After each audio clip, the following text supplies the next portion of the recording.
Close your eyes. Be silent. Do you fear the dark?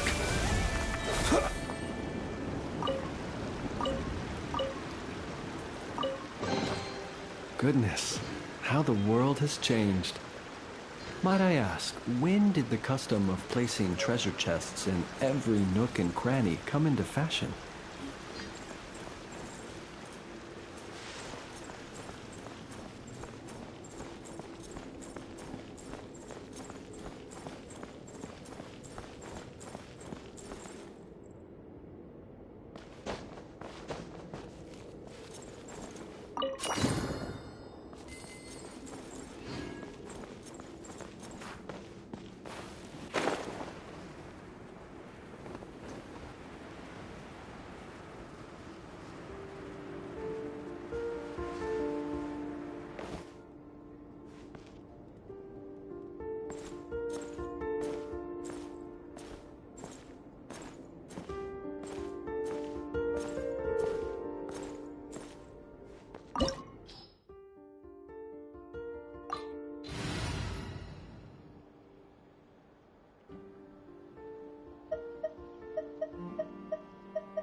Are these people...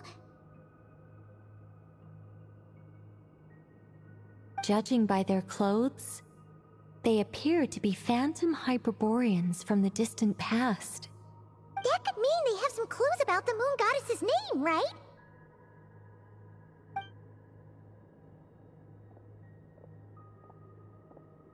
Hey there! Could you tell us what the moon goddess's name is? Sorry. That's probably a weird question, huh? How do we explain this? The moons are long gone, and their goddesses are dead. Their names no longer mean anything. When a new moon goddess is born, we will surely know her name. We have used every last resource at our disposal. All that remains is to wait, patiently and quietly.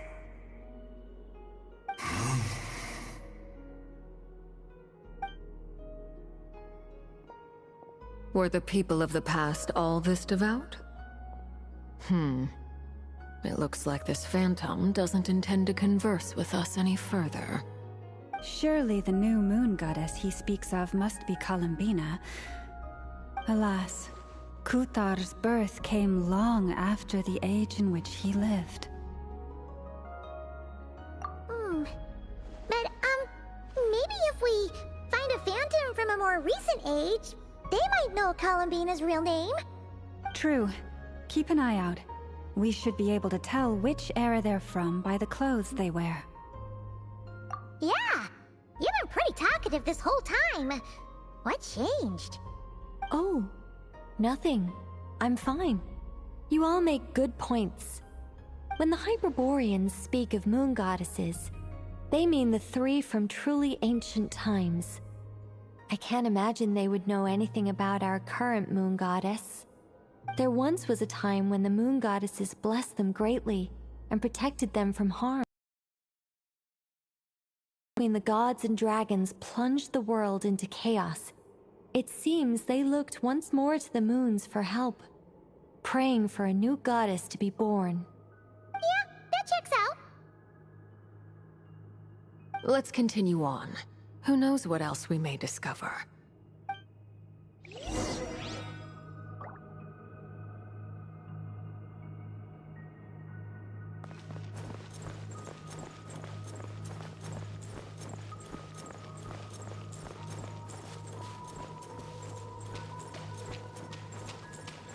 There's a door blocking this path. Not a problem. Try this.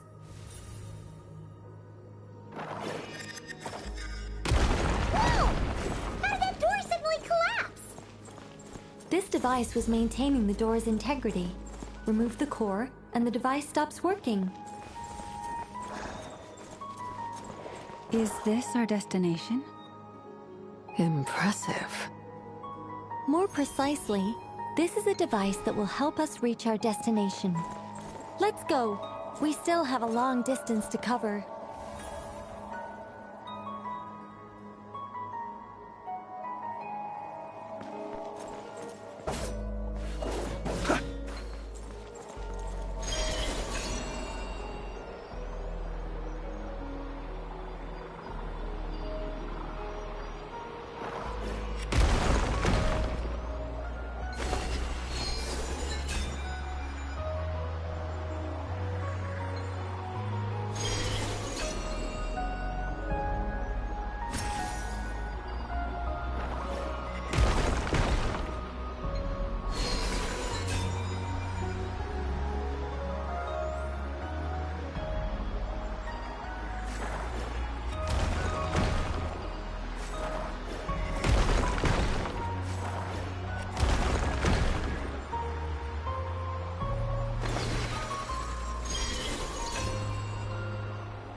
Let's try that device again.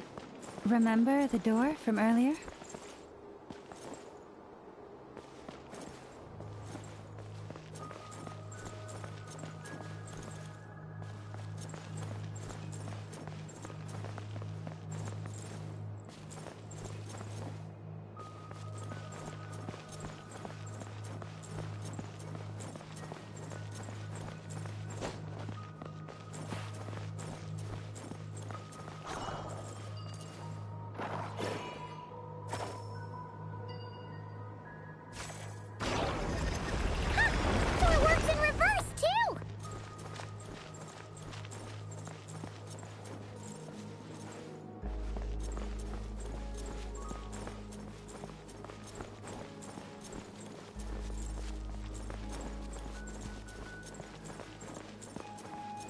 The humans we see are all phantoms, but the monsters are real.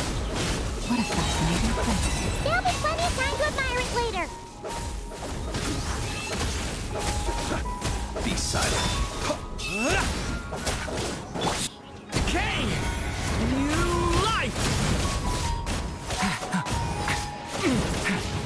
Thunder!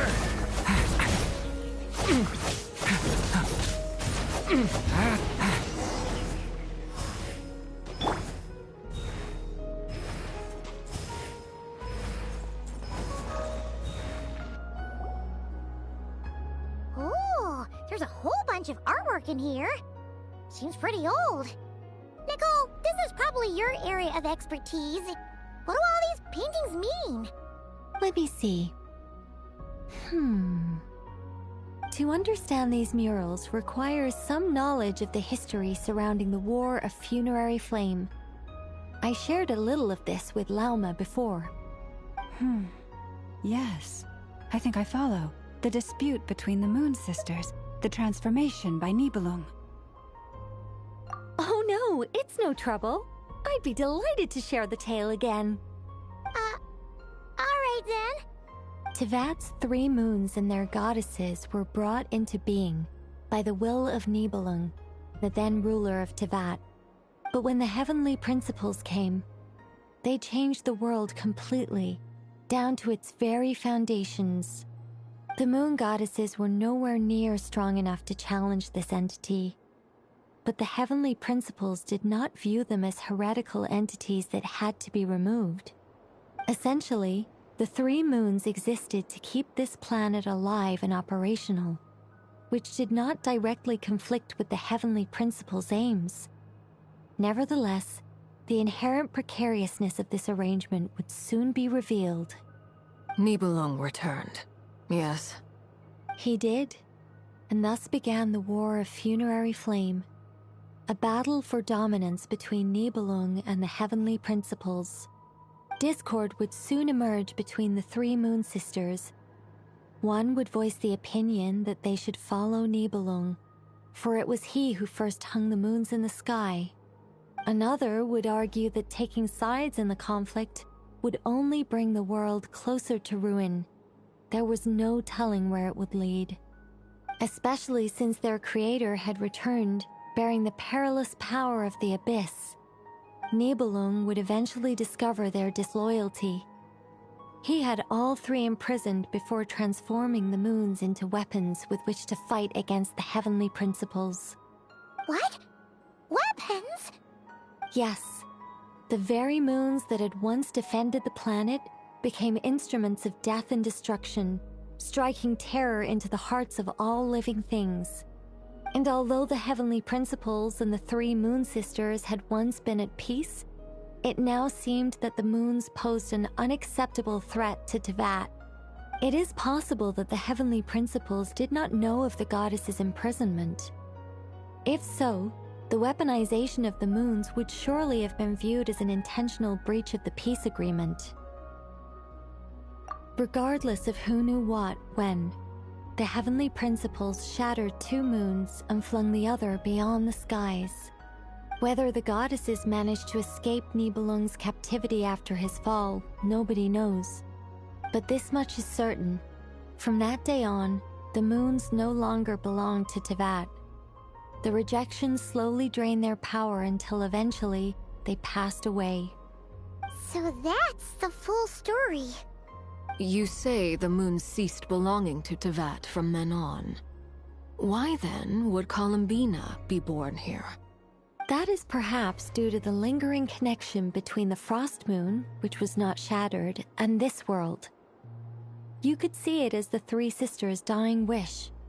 They never desired war.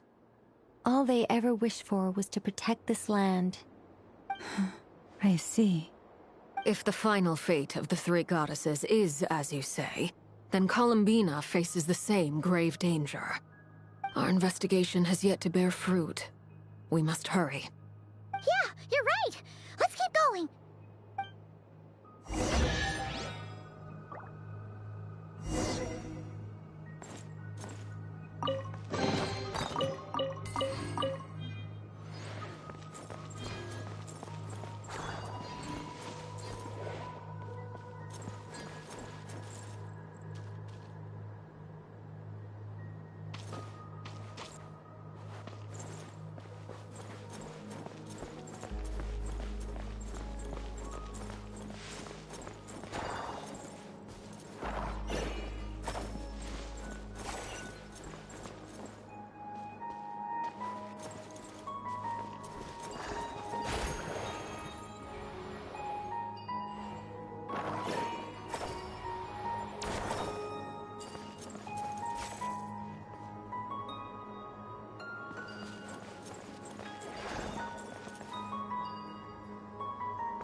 activate this thing? Indeed. I was a little worried about that at first, but as we got closer, I sensed that the Kuvaki within it flows unimpeded. It should be functioning normally. The only issue is how to activate it. It's looking a little worse for wear. What about the cores from some of the other devices we've seen? Can we repair it using those? In all likelihood, yes. I imagine that would have been the Hyperborean's backup plan. Let's look for some cores.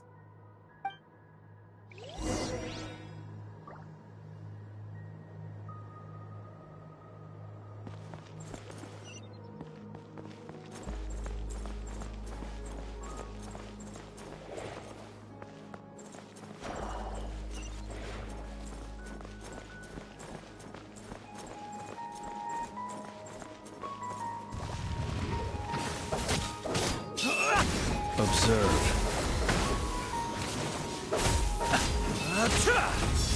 Night falls.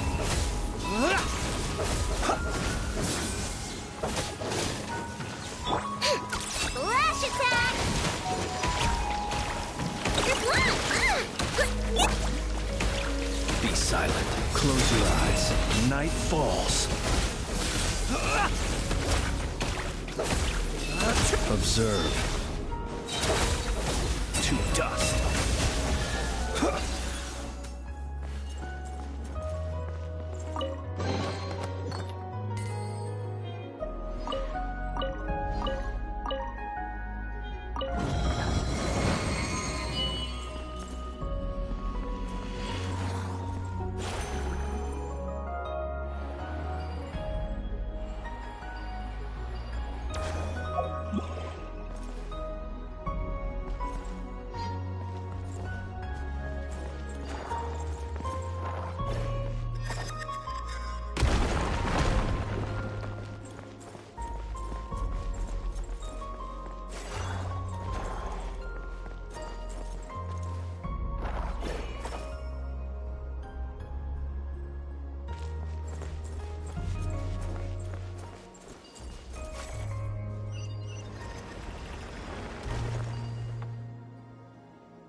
Walk up, then jump down.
be enough cores. Let's head back.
The device is up and running.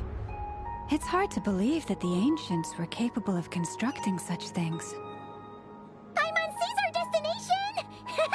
It's right up ahead! Yes, let's go.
This is where the people of Hyperborea communicated with the moons. We need only place the moon marrow upon this platform on Moon Prayer Night, and we shall be able to open a portal to the moon and send our moon goddess back home. The assumption being, of course, that we can find her first. That's right. You want to know if it's safe there, don't you? And yet, she has no choice but to return. You know this. Oh, that's not the only issue here. This is the end of the line, right? We've explored everything we can. And despite looking at historical artwork and talking to people from Hyperborean times, we're still no closer to learning Columbina's name. If it's not too much trouble, could you tell me exactly what Alice said to you about finding her name?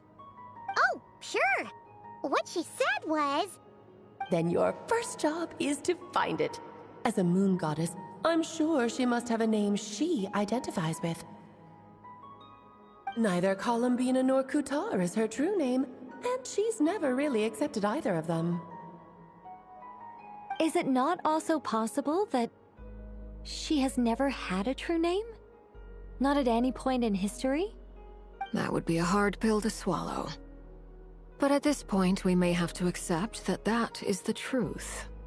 No one knows how she came into being, and she certainly doesn't have parents in any sense that we're aware of. Perhaps she was never granted a name at all. But does that mean there's no way to get Columbina back? She's just gonna disappear and there's nothing we can do about it? Huh? Wait, why all this pessimism? Was it the way I phrased this question? You all seem to be taking this in completely the wrong way. Well, just because she's never had a real name in the past doesn't mean she can't have one now. What? Think about what Alice said again. She never once said that you'd have to find a new name, did she? Are you saying what I think you're saying? Yes. Names are anchors that connect us to the world. If she doesn't have one already, then all we have to do is create one, no? It's like... yes.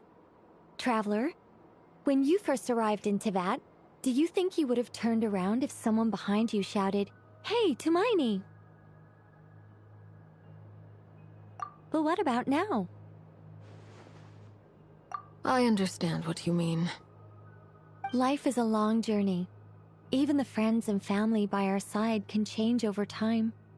When people call you by different names, what matters isn't so much the words themselves, but what they symbolize. And of course, whether that resonates with you. Ether. So, close your eyes and picture the moon goddess in your mind. If you were to call out to her in this moment, what would you say?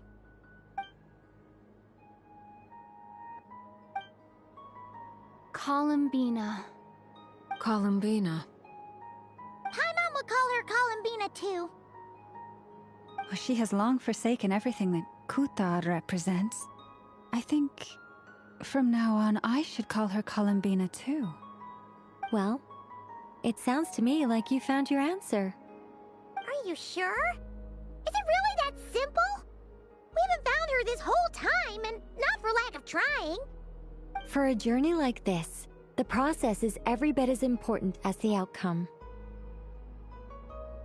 Had you not searched far and wide, rejecting every other answer you were offered? How could you have come to an answer you felt was finally correct?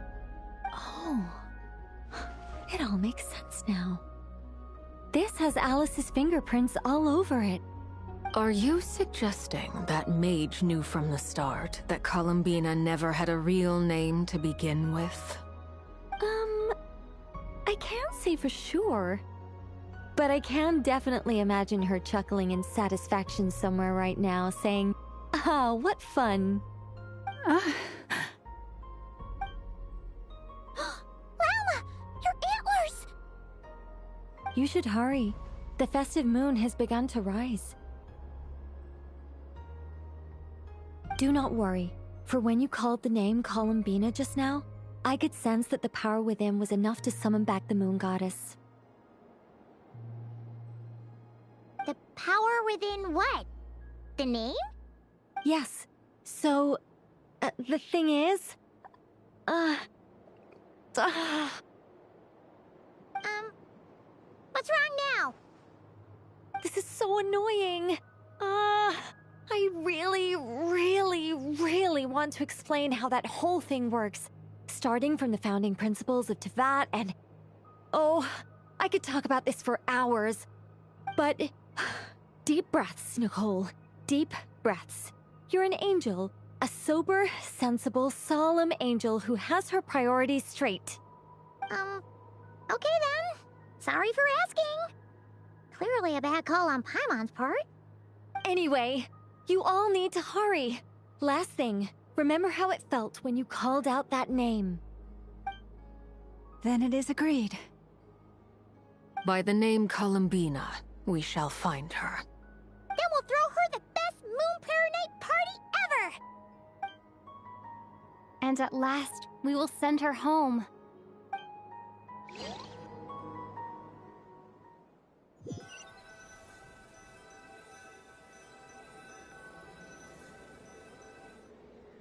I can barely move anymore.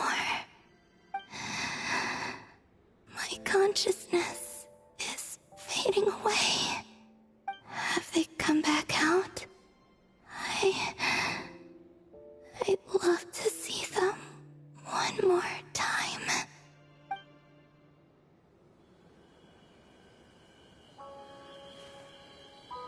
They didn't make it.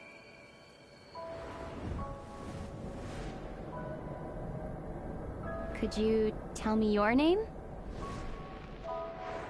My name is... Columbina!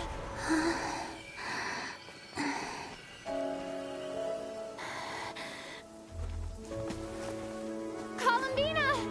Are you here? Columbina! That's the name you gave when we first met. And it's what I've called you ever since. Columbina. It's a fine name. I have many fond memories of Columbina, and so do all of your friends.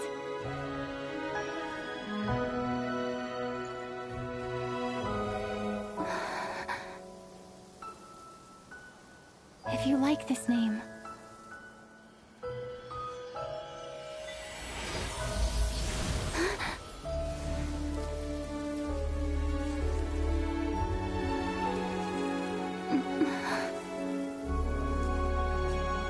Looking for me?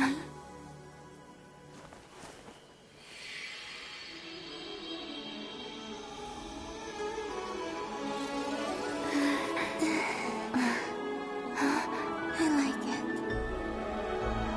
You can carry on using it. My name is Columbina Hyposelenia.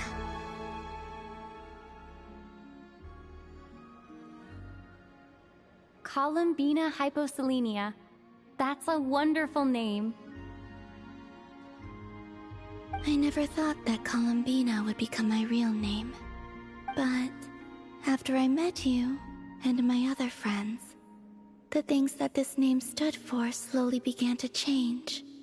It went from being a Fatui code name to something my friends call me.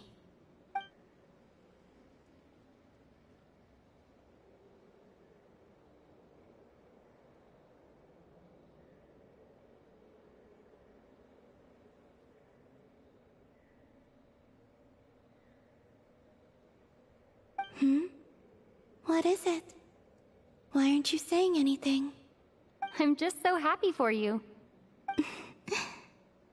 Thank you. So, where's everyone else? We can go and meet them very soon. Everyone went to different places to try calling your name. Great. I'd like to thank them as well. Everyone's done so much for me. Searching for my name, entering those ancient ruins. Huh? Wait, so you were... Yes, I was there. Not physically, but my consciousness was still holding on. I followed you the whole way. Starting from when? You turned around and called out my name while you were in Nasha Town. Do you remember?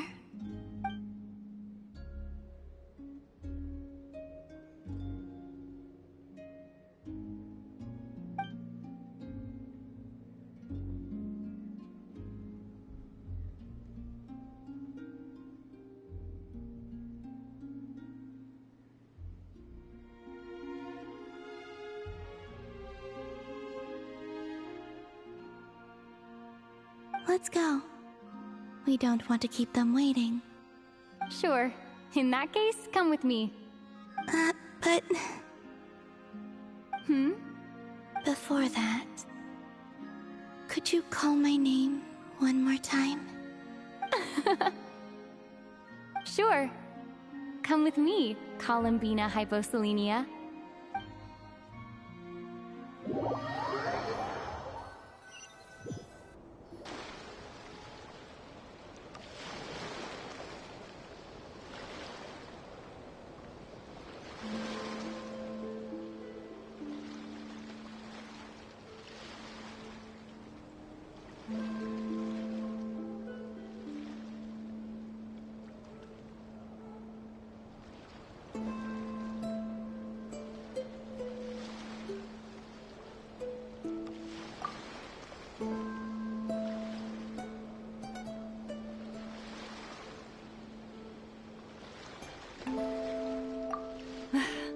Columbina!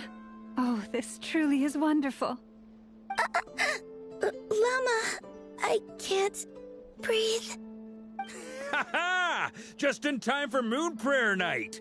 It's good to have you back, Miss Columbina. Yeah, we were worried sick. Thank you, my friends.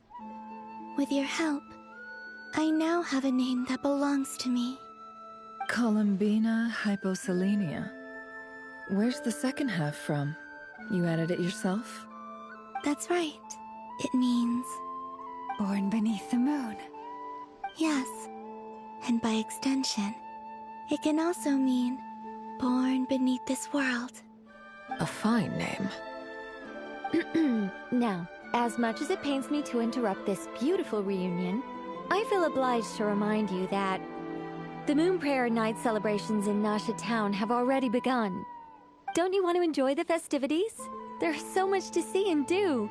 And some of the ambient lighting and entertainments were sponsored by the kind souls in the Hexen Circle. Nicole? Why have you turned into Dodoko? So you're Miss Nicole. Thank you for helping us, and for helping me find my name. It's nice to finally hear your voice. You're quite welcome. Guiding lost people to hidden treasure is what we Seelie do. And if you ask me, spiritual treasures are far more precious than material ones. Chests are all well and good, but this was what it's all about. Ah, so satisfying. Anyway, I had to go help Alice. It seems like she ran into some trouble. That's why I couldn't be here in person. But don't worry, we're with you in spirit. We'll be celebrating right along with you. Keep an eye out for the Hexen Circle's festive stalls in Nasha Town. I think you'll like what we came up with. Alice said she even managed to rope B in this time. The Frost Moon Scions have also prepared various attractions. I believe Aino, Ineffa, and their crew are setting things up as we speak. On that note, Nefer, about that request I made. It's all in hand. Yehoda is on site to ensure that everything goes off without a hitch. Wonderful. In that case, Traveler? Huh? Come on, Columbina. It's time to celebrate the best Moon Prayer Night ever.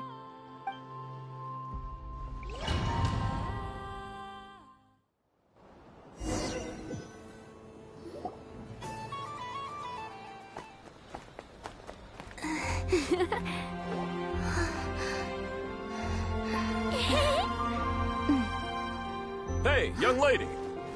Would you like some Moon Prayer Night candy? Happy Moon Prayer Night. Oh, yeah. I almost forgot to say. Welcome home, Moon Goddess.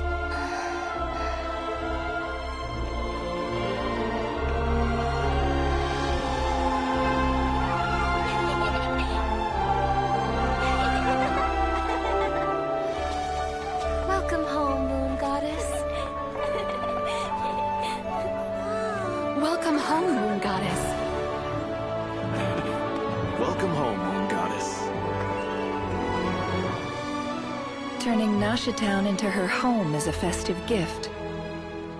A rather brilliant idea. Perhaps this is what Nod Krai, Columbina's home, should have been like all along.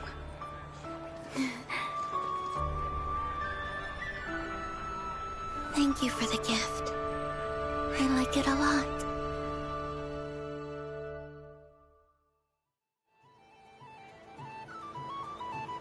This feels like the surprise of my life. I do. I never imagined I'd ever get to enjoy Moon Prayer Night with everyone so freely. If you're happy, we're happy. Quite a strategy you came up with.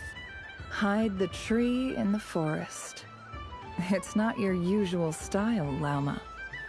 Is there something about Moon Prayer Night that enhances what's in your head as well as the antlers on top?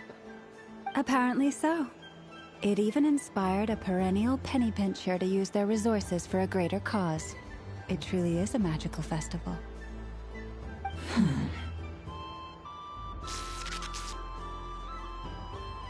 I see it now. This bickering is actually a sign of a strong relationship. Huh? What's everyone doing here? Oh! Miss Columbina, you're back! Yes, I'm fine now. Thanks for your concern. How's your progress with Alice's assignment? Very well indeed. I've never heard her sound so excited. Not like this. This time her excitement seems more serious. Seems like she's had a major breakthrough. She said she'll contact us once she knows more.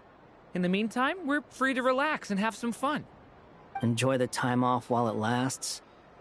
I have a feeling that our next task won't be so simple.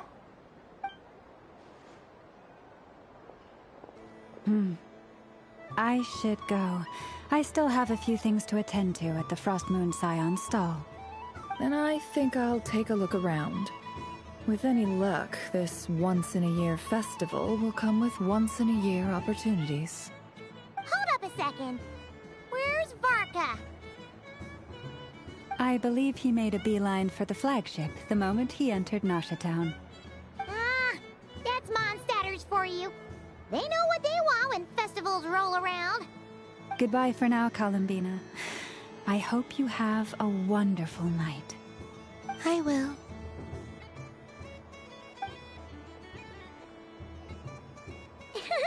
Well, in that case, don't just stand there. Get out there and have some fun.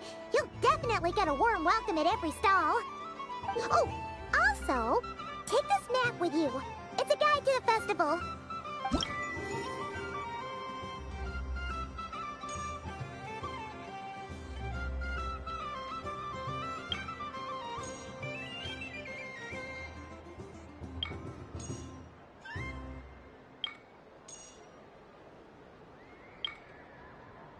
The Frost Moon Scion stall is over here.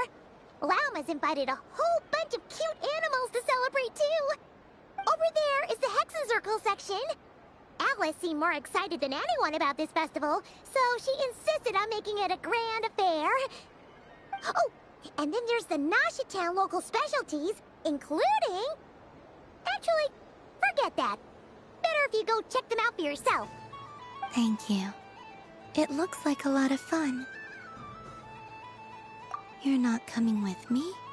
We'll be around. But don't you want to browse by yourself for a bit first?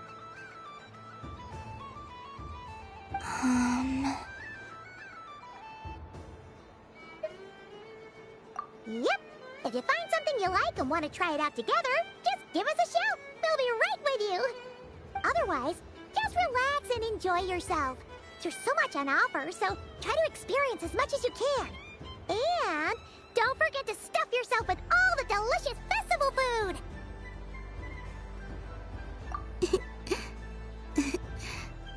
All right then. Off I go. Where should I go first? This must be the mage's stall. It feels like I've entered a fairy tale. How lovely.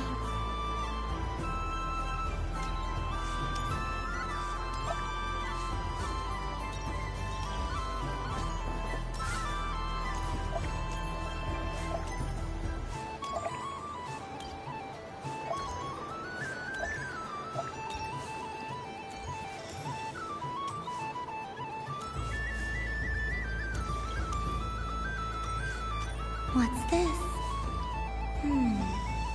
Should I give it a try?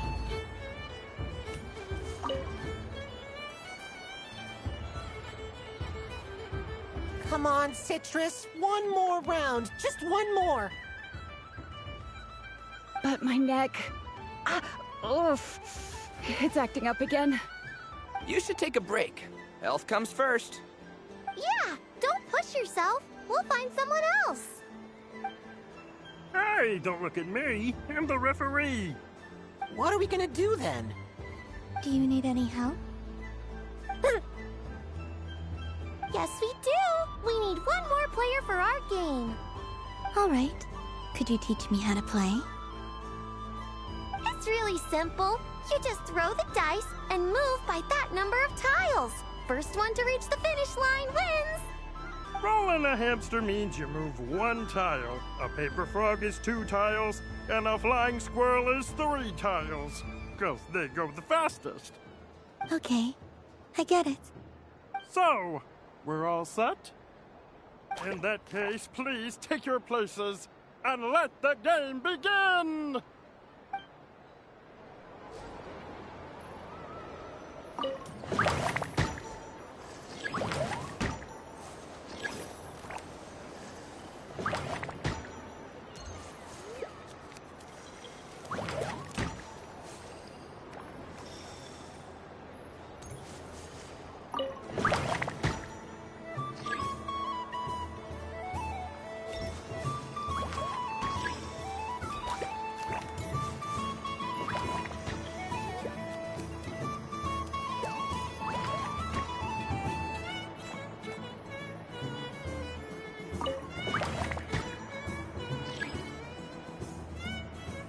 And the winner is the Moon Goddess! Congratulations!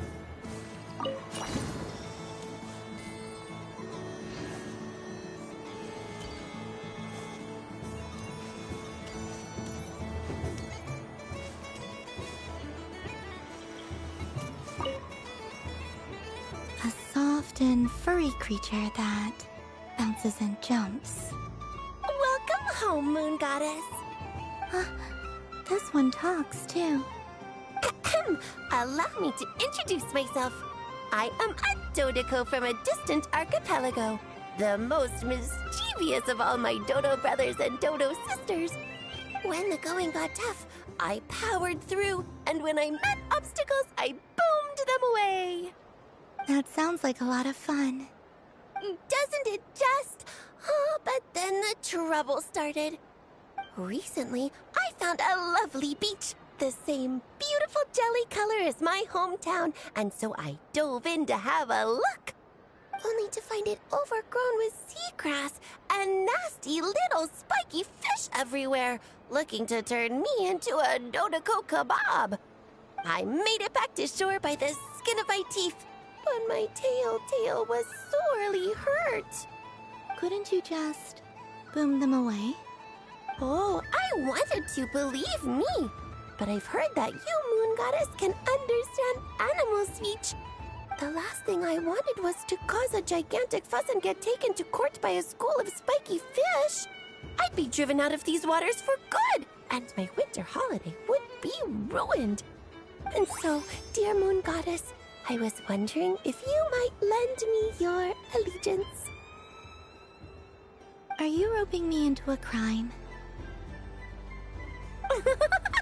Oh, let's call it a once-in-a-lifetime carefree adventure. Does that sound better? All the festival goers tonight are dressed up as the Moon Goddess, but there's nothing to say that the Moon Goddess can't disguise herself as a Dodoco, is there? Besides, this is your home. You should be free to be whoever you wish.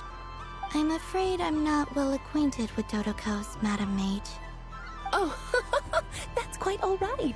We Dodocos are innocent, happy creatures with a free-spirited nature. Many, like myself, are mischievous troublemakers. Others are lazy souls who like nothing better than to lie down on a nice rock and take a nap. In our eyes, every creature who yearns for happiness and freedom is a Dodoco. But perhaps in yours, we Dodoco are a fluffier and more mischievous breed of Kuhenki. Yes, that is a much easier image to follow. Oh, wonderful! Then let's play! Grab onto my tail and follow me into the sea! Time to settle some scores with the bad guys!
Ooh, a remarkable talent! So, what do you make of it? The use of Jumpy Dumpties doesn't come as naturally to me as Kuvaki, but their unpredictability makes it fun. I think they call this... novelty? Indeed! And how did it feel blowing those pesky nuisances away? Not bad. Any guilt? What do you mean?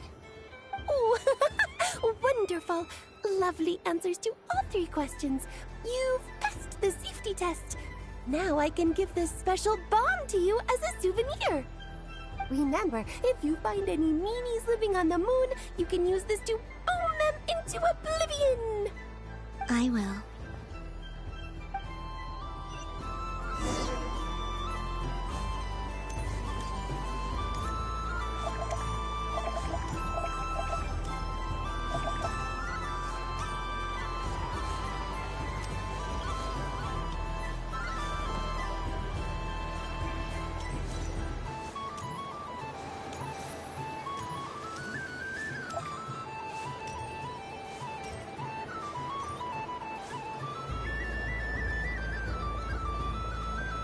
Dodoko's Whirligig! Come check out Dodoko's Whirligig! Ah, welcome home, Moon Goddess. Might I ask what this is? Ah, it's a very special amusement sponsored by the great mage herself. Ride on a soft and furry Dodoko and embark on an unforgettable adventure. I say that, but I'm just following a script here. Who is this mage, anyway? And what the heck is a Dodoko? I'd like to ride. No problem. But, are you by yourself? Is that not okay? Oh, no, it's fine. It's just that each Dodoko can accommodate 2 passengers. Would you like to bring a friend along? My friends... That should do it. Now, we just need to get everyone else to draw something on it, too. But, we gotta keep it a secret from Columbina. Traveler?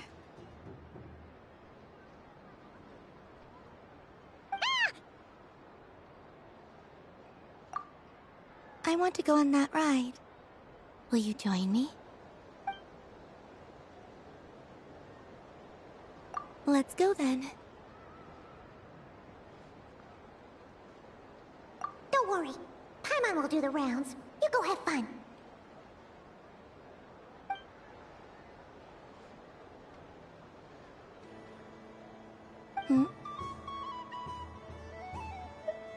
All right. I think we have to wait in line over there. Please take your seats. For safety reasons, you mustn't try to leave the ride before it comes to a complete stop.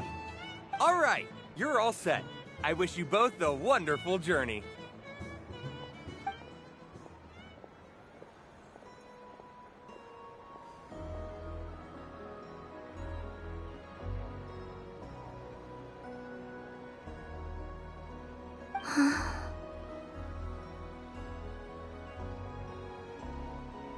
Not bad.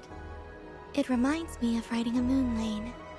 Sometimes, the Kuhenki circle around me like this, playing their beautiful melodies.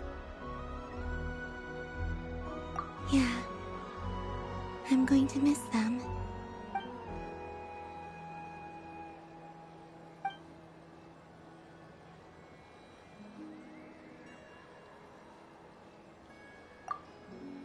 It does.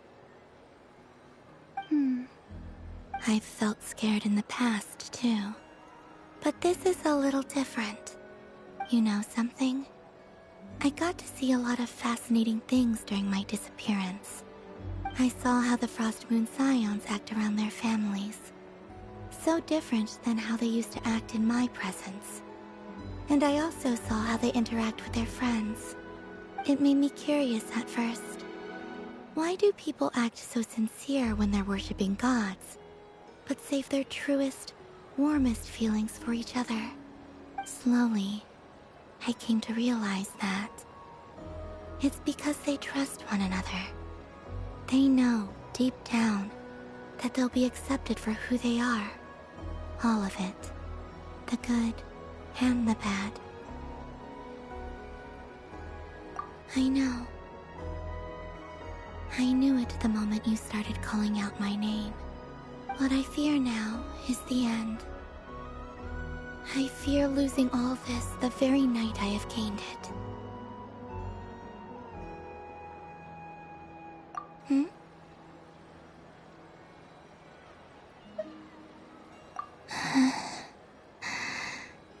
Thank you for this conversation.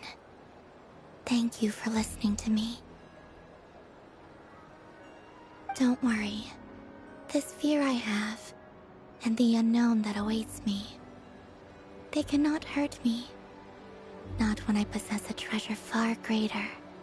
I just want you to remember this version of me. The real me. On this final night together. Dear passengers, Dodoko's awesome adventure has come to a close. Please leave in an orderly fashion, and we look forward to seeing you again in the future.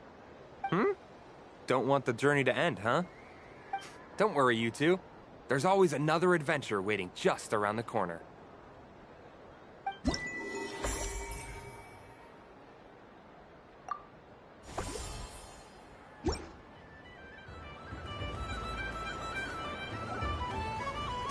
So this is the Frost Moon Scions area. It feels very familiar. But everyone looks much happier than usual.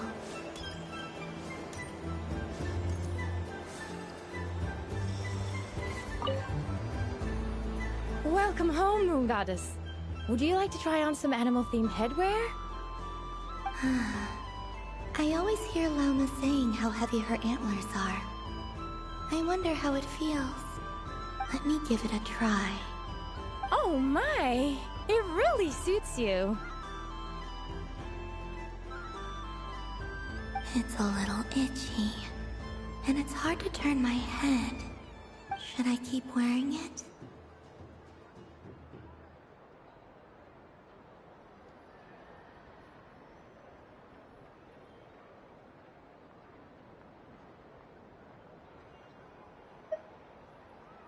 How does this look? How does this look? How does this look? How does this look? How does this look?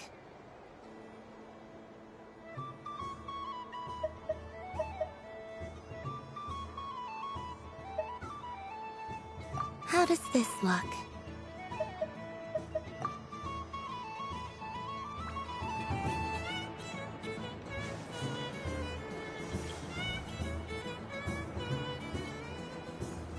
Wow, the Frost Moon Scion stall looks kind of plain, but it's pretty cool once you get into it. I don't go to Hisi Island much, but it's got that, like, all-the-world cultural feel. And And if culture means we get more festivals, I'm all for it! Hello, Yehoda.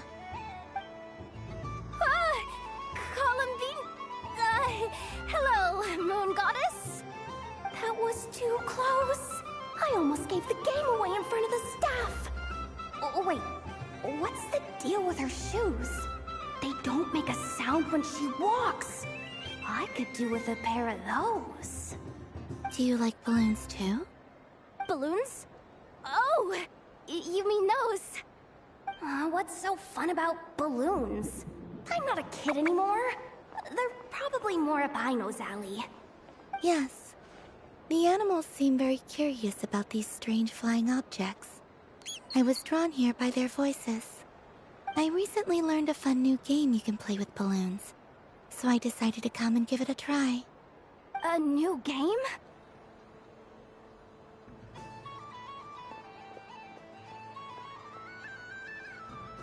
Hello. Welcome home, Moon Goddess. Here to buy some balloons? Yes. Could you give me a few that haven't been inflated yet? Are you sure? I guess it's not a problem, but... Yes, please. Thank you. Uninflated balloons? But those are just little rubber pouches. What does she want with those? Would you like to play the balloon game, Yehoda? Huh? Sure. I guess. How do you play it? Wait here a moment. Oh. This is so weird. What have I got myself into now? I thought I saw Columbina nearby. Uh-oh! That's the Fourth Harbinger! Although she's helped us out quite a bit, she's good people, right? Is she looking for Columbina? Oh, guess that's my ticket out of here. I'm not sure my heart can take being sandwiched between two Harbingers.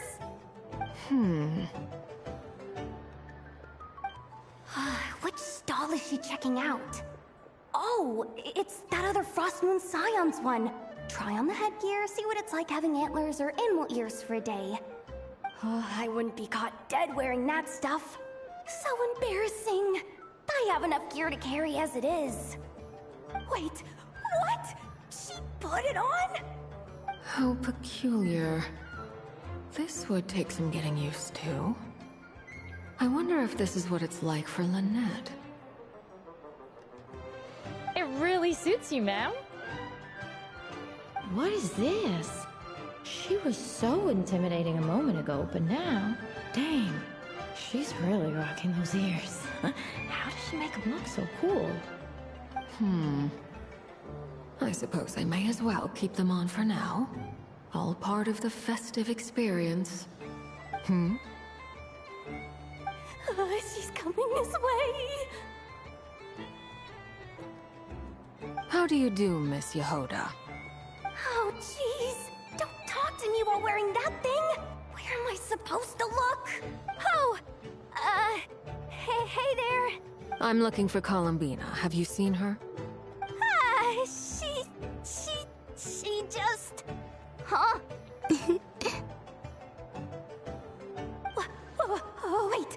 Is that what she meant by balloon game?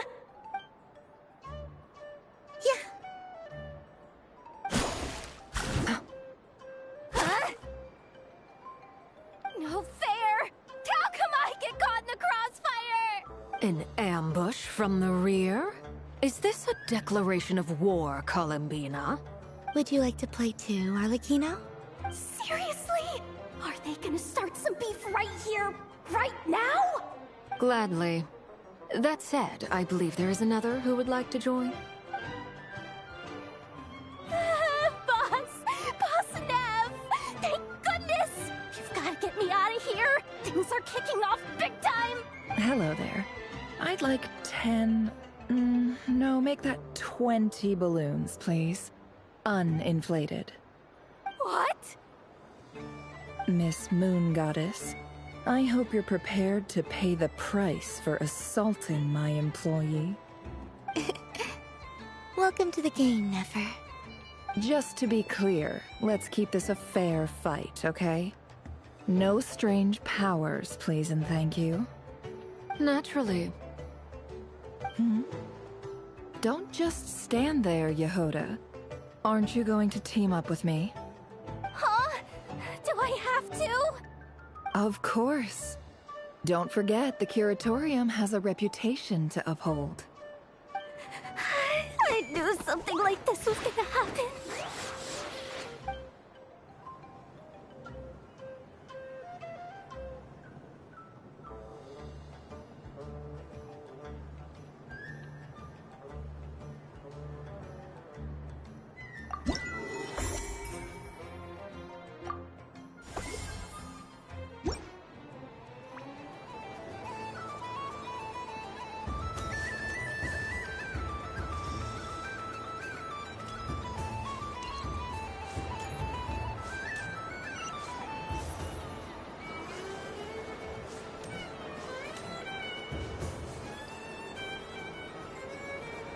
But I was aiming right at it.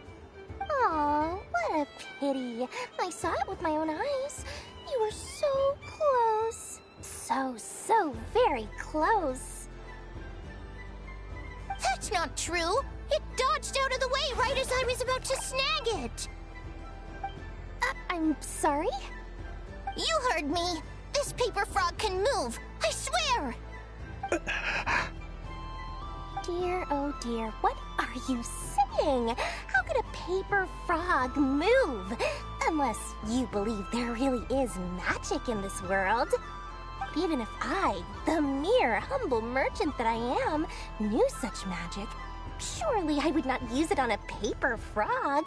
I'd sooner give Mora legs, so it could walk right into my purse. My dear, dear customer, why not have one more try? This time I'll give you 12% off, a very generous discount for one of my most regular customers. Just think about how much experience you have under your belt now. You're sure to win the next one. Darn, I used up all my coins. I'll be right back. Just gonna fetch some more from my house. Take your time, but don't take too long. This event is Moon Prayer Night only.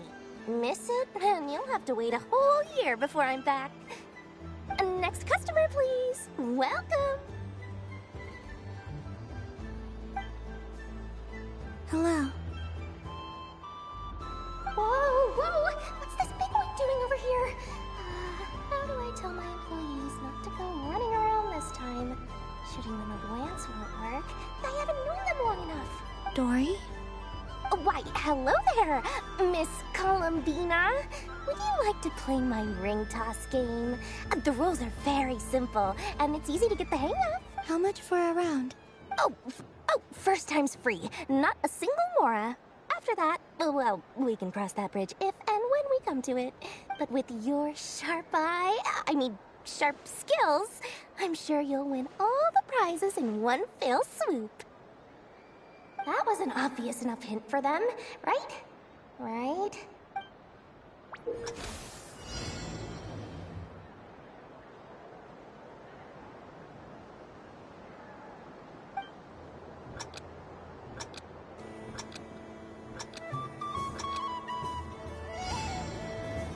Here comes the ring. Oh, peanuts.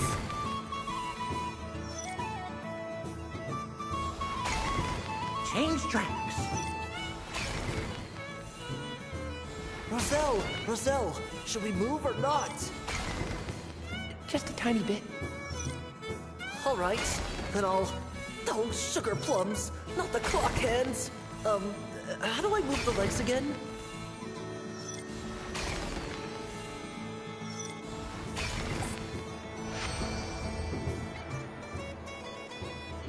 Let's see now.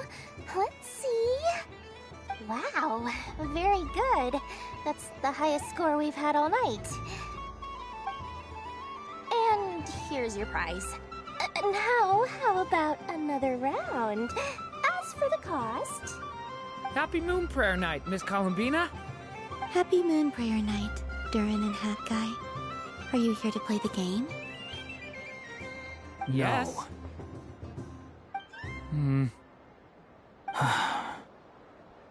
You said we were just coming here to say hello. I did, but then I recognized a few more people as I got closer. Do my eyes deceive me? Is that... It's our little dragon. He's all grown up. Someone's popular. Well now, since you came all this way, why don't you try out this lovely game we have going? First try is free. He'll have a go. I'll pass.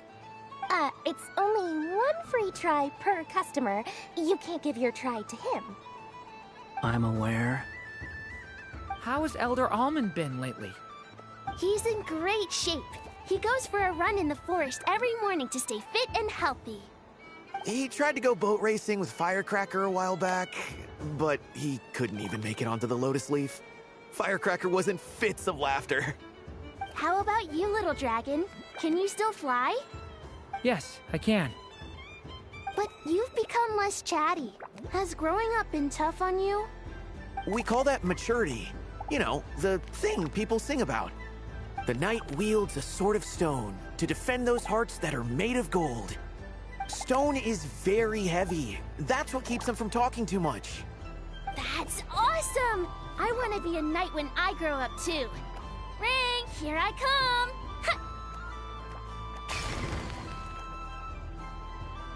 Oh, the hat-wearing man. I never thought I'd see you again. You seem more determined than when I saw you last on the train. If you say so. Oh, I do say so. The people you once helped see it clearly. It's because you are once again on the right track. May the engine in our hearts propel us to the station of our dreams. I can move! I can move now, Roselle! What are you doing, running into the rings like that? You got them all so quickly! I have never seen anything like this in all my travels. Is this guy actually an old friend of theirs? But how? They're origami animals and clockwork people from a fairy tale. Getting to know them would be quite an arduous task, unless they share a hometown? I have to get to the bottom of this. Next time I see the Great Mage Alice, I shall demand answers. Thank you, Dory. I had a lot of fun. Now for your prize. Where did I put it? Give me a moment to dig it out. Oh, sweet grand prize. How I wish I didn't have to let you go. Good thing I've already turned a profit from the customers earlier in the night. Otherwise, I'd have wasted all my hard work. Okay, I'm back. What? I leave for 2 seconds and someone's already claimed the grand prize? Oh, well, these things happen, you know? Perhaps you'd be interested in one of the other prizes instead. We've got all kinds of wonderful goodies here. Is this the thing you wanted? Here, you can have it. Huh? But... Don't worry about it. It will be happier with you. Oh, thanks so much, Miss. Moon Goddess. Oh, goodness gracious, Columbina. Give me strength. How am I supposed to make any more money from this child at this rate? Daddy, look! That's the game I was telling you about! Forget it. She is the Moon Goddess after all. I'll think of some other way to swing this. Maybe I can try to hook this new kid. Huh? Oh, someone already won the grand prize. You can take mine if you want. What? Why? Why are all these bleeding hearts coming here to ruin my business? Happy Moon Prayer Night, everyone. Happy Moon Prayer Night.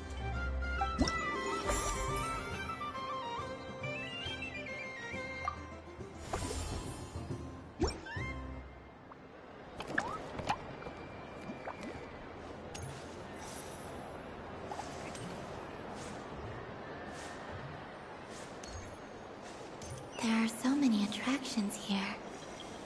Since I rarely get out, I might as well make the most of it.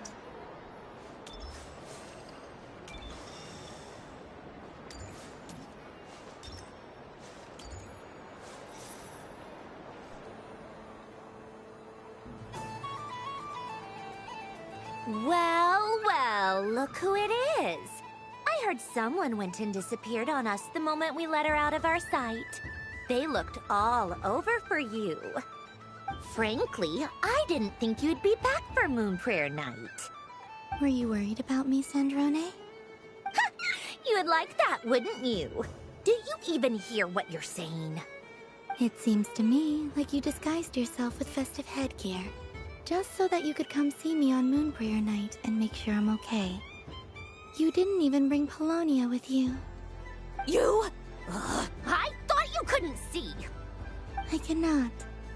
But I sense the confusion of those around us rippling through the Kuvaki currents. Based on what I know about you, let me guess what you're wearing. Is it cat ears? Hey, shut up! I'm only here to protect the Fatui's interest in this territory. Running into you was pure bad luck. Really? But you were the one who asked Arlecchino to help everyone find my name. Columbina! Ugh, just one more word, and I'll unscrew your vocal cords. It's Columbina hyposelenia now. Tell someone who cares. I've missed you, Sandrone. The whole time I was gone, I was thinking. I hope I get a chance to say some ugly words to you. Is that supposed to be a joke? Anyway, let's go play that game. What? You mean that frostfin whale? Yes. It's some kind of game where you get bitten if you step on the wrong tooth. Seems like fun. Who in their right mind would wanna... Because you're not a scaredy cat. Fine! You wanna play? Let's play. Don't complain when I kick your sorry butt. Lovely. You old geezer! I'm gonna beat the pants off you! Just you watch! I almost forgot. Sandrone? What is it now? You'd better not lose, or I'm going to beat your head in. What? Allow me to demonstrate since I'm feeling so nice. You just step on the teeth, like this.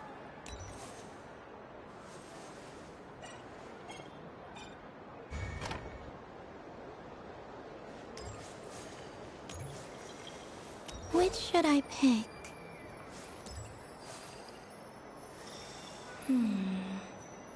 I'm getting a bad feeling from this one. Sensing Kuvaki doesn't count as your turn, Sandrone.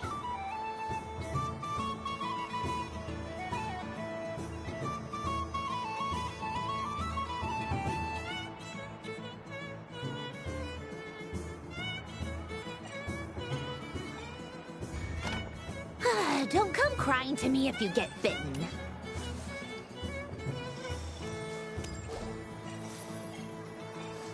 There are less and less teeth remaining.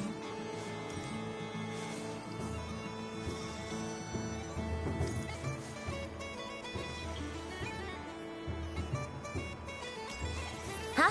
What's that noise?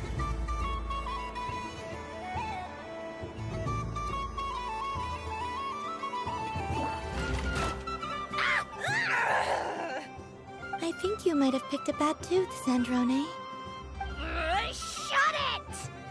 Do you need any help? It seems like you're stuck. No! It's just a blasted... toy! How is its grip this strong? Stop laughing! All right. Well, you lost. So just like I promised...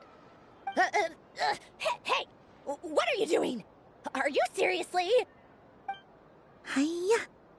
Why, you... Oh, just you wait!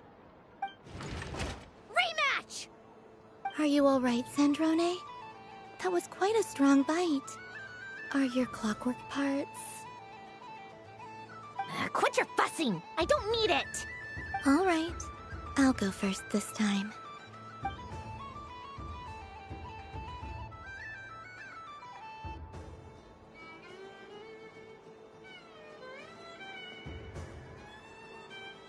I see it now.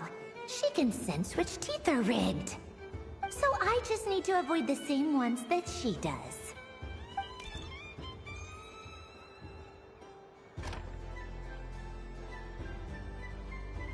This one... Seems fine. She avoided that one then? Now I've got you. All right, my turn.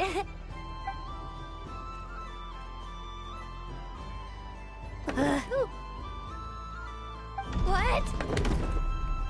Looks like you lost again, Sandrone. Wait! There's more than one bad tooth! Bonk.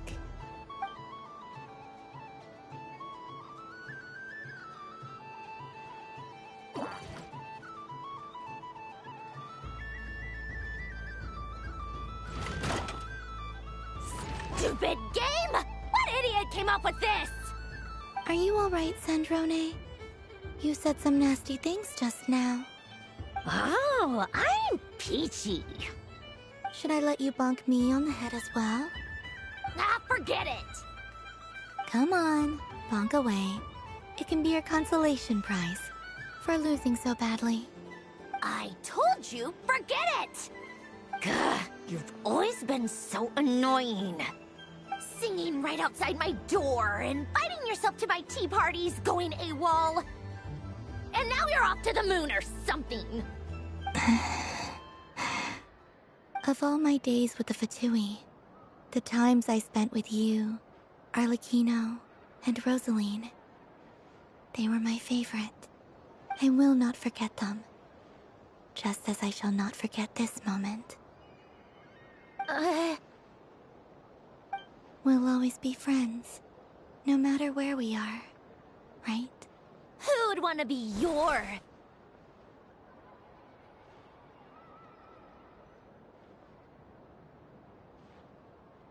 I'll miss you, Sandrone.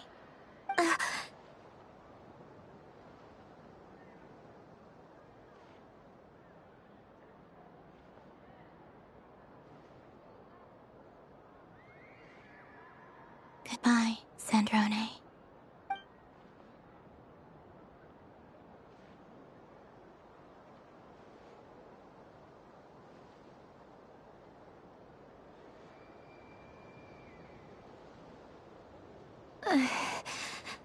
I'll miss you too, Columbina. Sorry, what was that? Ah! Ah! Yeesh! No need to freak out. What's wrong? We've been looking everywhere for you. What do you want? Oh, nice ears.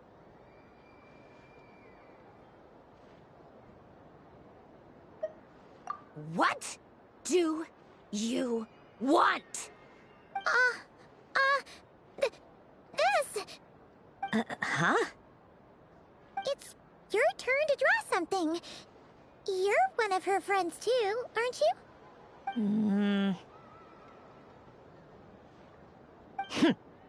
Doesn't know how lucky she is.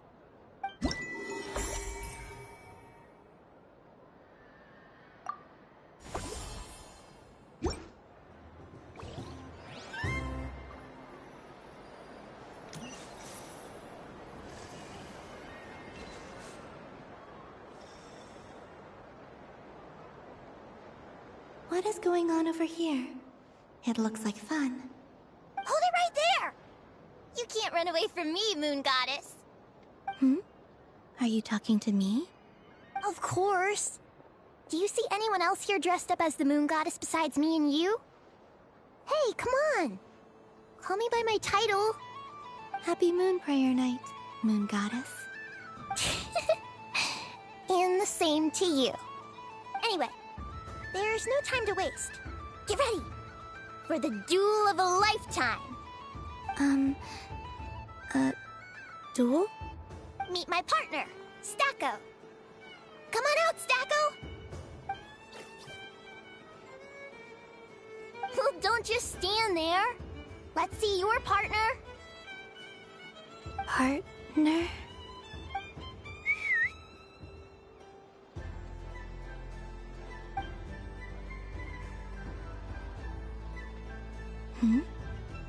So I need to select a partner and command them in battle.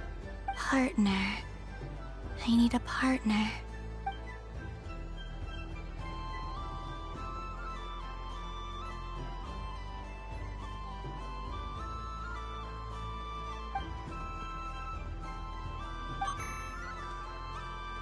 Whoa! Am I seeing things? Where'd you get a Kohenki? They're super rare.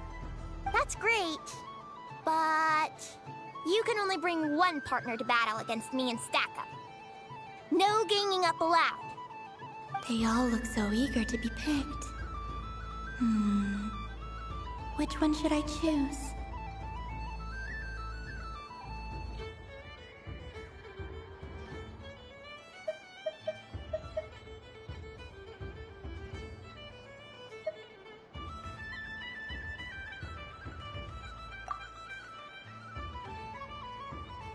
This deer came to celebrate the festival with the Frost Moon Scions. It wants to help me with its antlers. They are its pride and joy.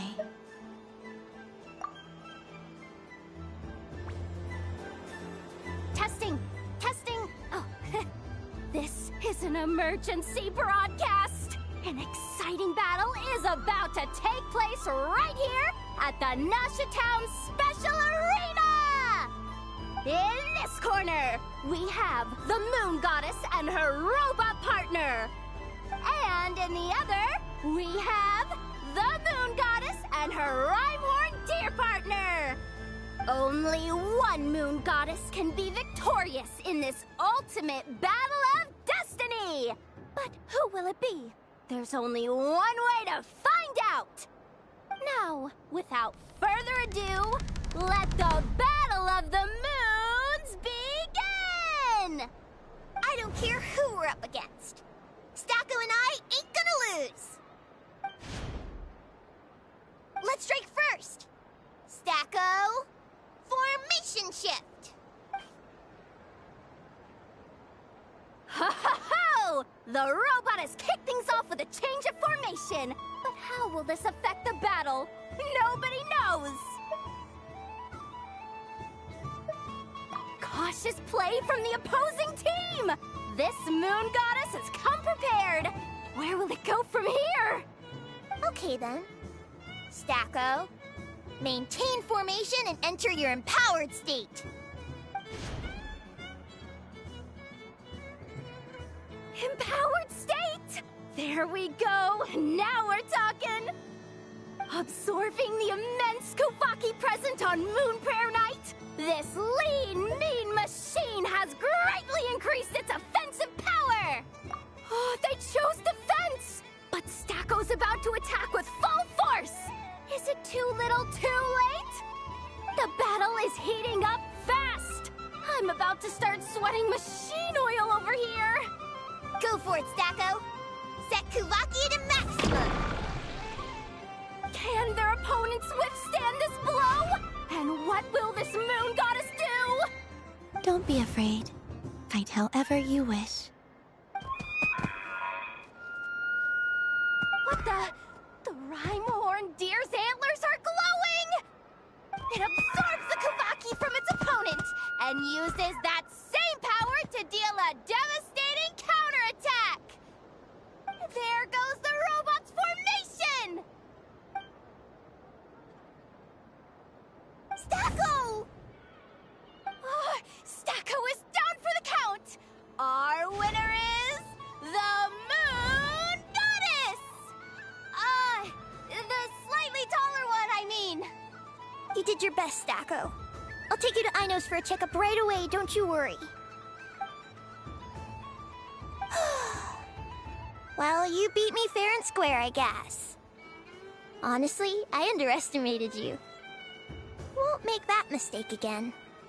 I think my partner deserves most of the credit. Just you wait. When I'm a little bit older, I'm gonna come back a whole lot stronger. You ready for a rematch?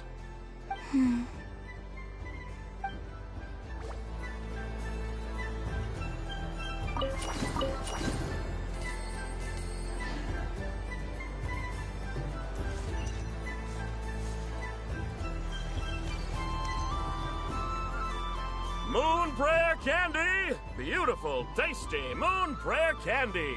Buy a whole box, share it with your friends and family! Candy? To share? I wonder what flavors everyone would like. Welcome home, Moon Goddess. Fancy a box of Moon Prayer Candy? Sure. I knew you would. Now, what flavor would you like? I'm not sure. What flavors do you have? Is this for yourself or as a gift? A gift for my friends. Ah, I see. In that case, I'd recommend apple, lockaberry, or midsummerberry. Those are the most popular. Do you have nocturnal blossom flavor? Huh. I've seen couples give those as gifts before, but I did not know they were edible. No? Okay then. Moonfall silver? You did say this was for friends, right?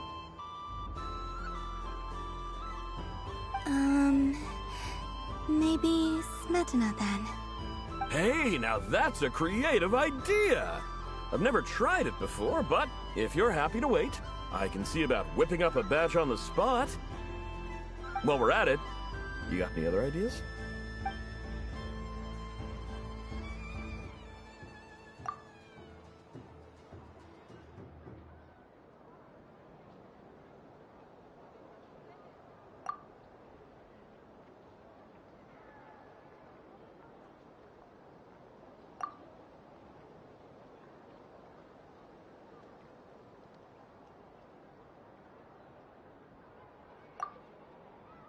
Here you go. Every flavor you asked for is in there. Thank you. I should be the one thanking you! You brought me a whole bunch of new business. It's like a genuine blessing from the Moon Goddess. I hope you and your friends have a lovely night.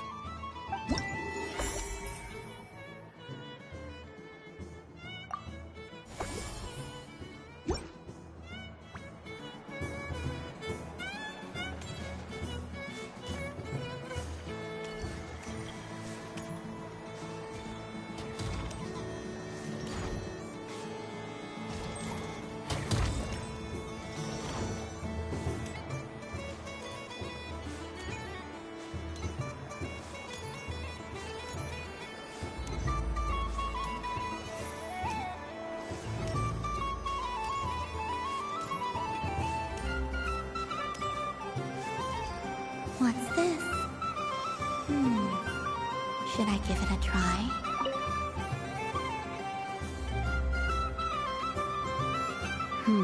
I don't have enough data. Need more samples. But who should I ask for help? Is this one of the amusements? Or is it a research project? Bit of column A, bit of column B. I'm currently running some synchronization tests on these bots. Basically, you need to press the button to help them successfully obtain the treasure. But you've got to time it right. I'll record your data, which will be used to improve the robot's accuracy. But, ma'am, I mean, Moon Goddess, don't you think you should take your eye mask off first? There's no need. I will be all right. Okay then. Whatever you're comfortable with. Great. Then let's begin.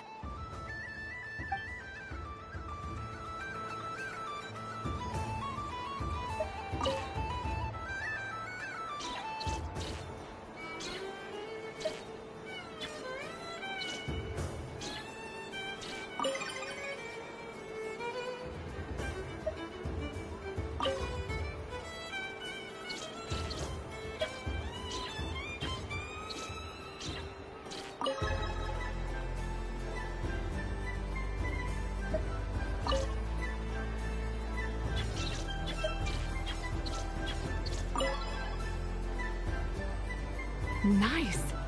Data collection complete. Cool. So much useful data. I'm progressing much faster than I expected. Thank you so much, Moon Goddess.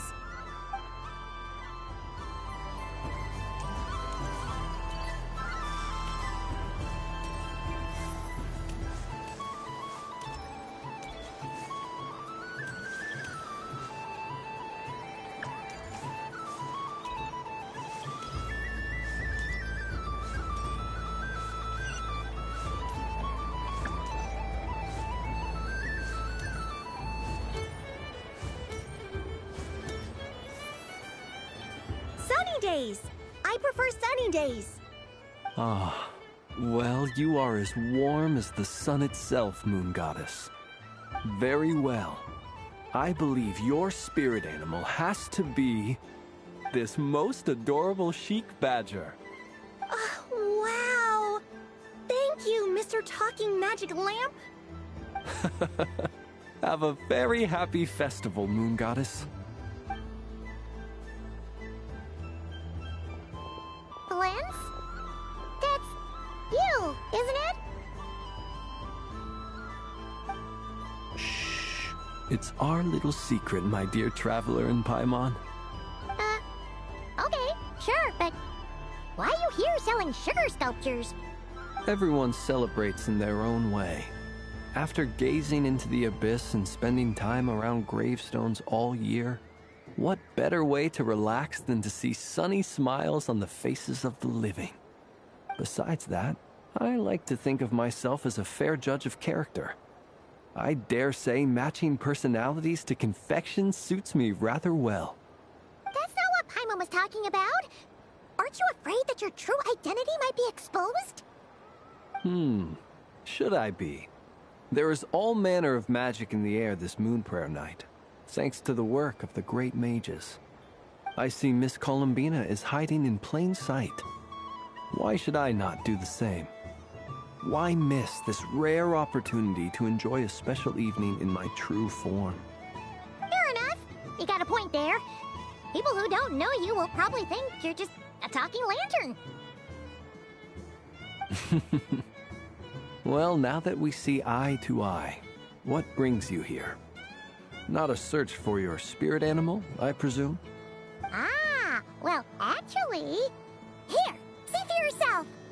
Oh, this is... How wonderful. A beautiful idea. Yeah, we just met Barca, and he said that having everyone draw their own section was kind of boring. So, he did your bit for you. Ah, Varka. Ever the maverick. I see his artistic skills are truly one of a kind. In that case, I shall paint something on Mr. Albedo's behalf in a short while. What? Why not now? Ahem. Welcome home, Moon Goddess. Phew, that was close. Hello, Flins. She recognized you right away! What keen eyes you have, Miss Columbina. Especially considering they are shut. I did not see you. Rather, I sensed you. I can sense the fluctuations in Kuvaki all around me. One would expect no less of the Moon Goddess. Might I interest you in some candy? Yes, please. Excellent. I shall make some for you right away. Something the matter, Miss Columbina? What about my spirit animal? All the other children carrying sugar sculptures are talking about it. Wait, is she taking the test seriously? Ah, my apologies. How could I neglect that? You are quite right, Miss Columbina. Every one of us has a magical creature living in their heart. Would you permit me to help you find yours? Yes, please. Do you prefer the day or the night? Night. Which of the 4 seasons is your favorite? Winter. Think of a perfect day. What is the weather like? Sunny, rainy, or perhaps cloudy? Rainy in the morning, sunny at night. What kind of answer is that? Forests, lakes, and open seas. Which do you prefer of these? I like them all. Imagine you opened your very own shop. What would you sell there? Moonlight, I think. Wow! Paimon would totally shop there.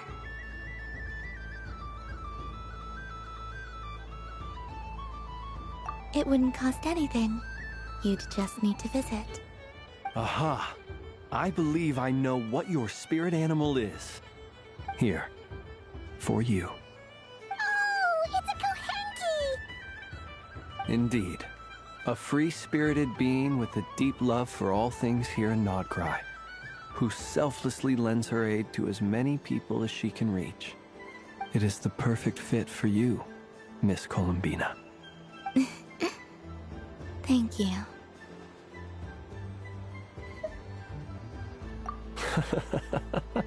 It would be my honor. But you shall have to forgive me. We have known each other for quite some time. I doubt there is any answer I could give that would come as a surprise to you. So instead, would you accept this sugar sculpture as a token of our friendship? It's a lantern. Hey, why don't you two go enjoy your candy over there? Paimon wants to try out this spirit animal thing too. Right, Flint's? Come on, play ball. I get this drawing done. But I want to hear Paimon's answers. But it'll probably take ages. Paimon's a complex soul. And we don't want your candy to melt while you wait, huh? Oh. Okay then.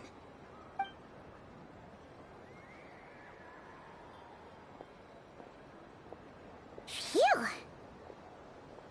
Nice excuse, Lady Paimon. That was some quick thinking. Yeah, no thanks to you. Although, help next time.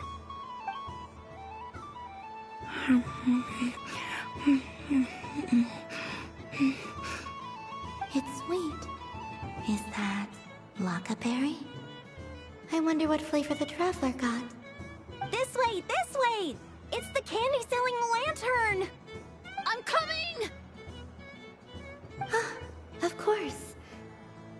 Traveler, maybe we can share?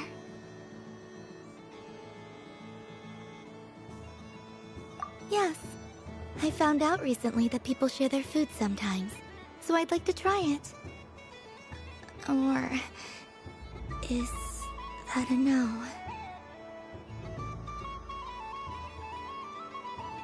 Thank you.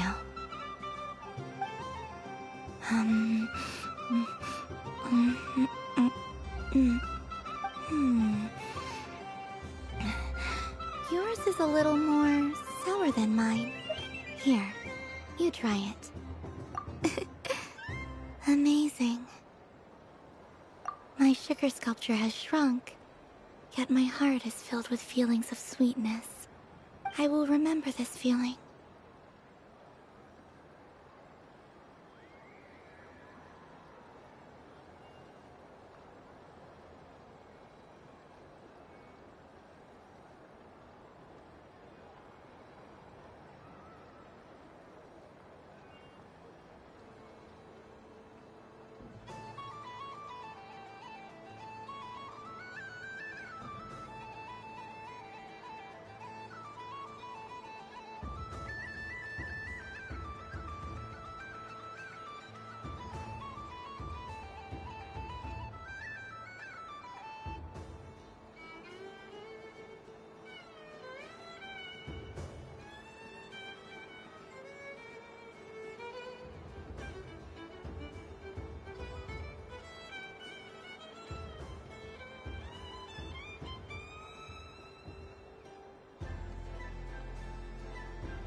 Sure.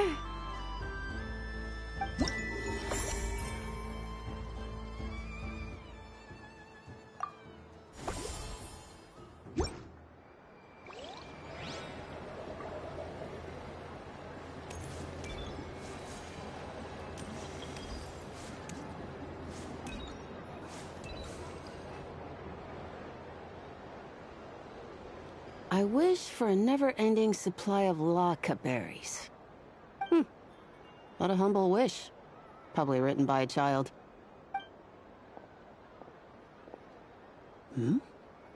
Is that Llama the Moon Chanter?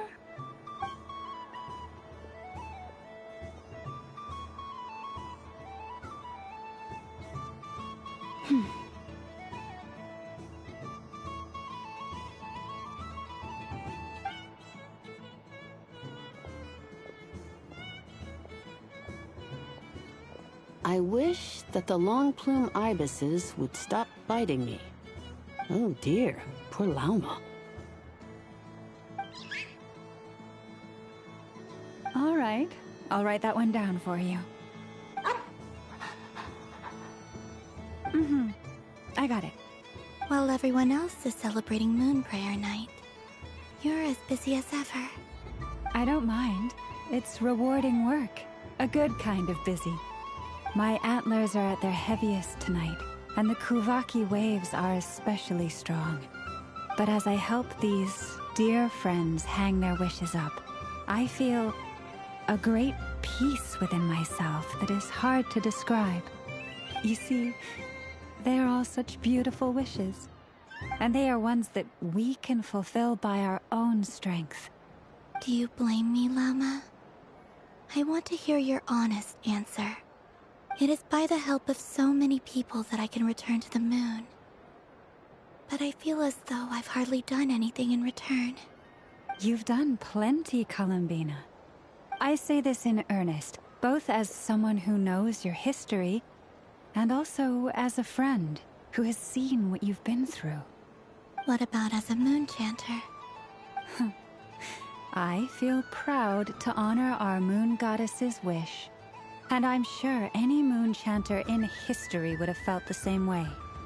Thank you for your kind words, Llama. But... Since you asked for my honesty, I won't lie to you. My feelings are mixed right now. Besides pride, I also feel... I suppose it's a reluctance to let go.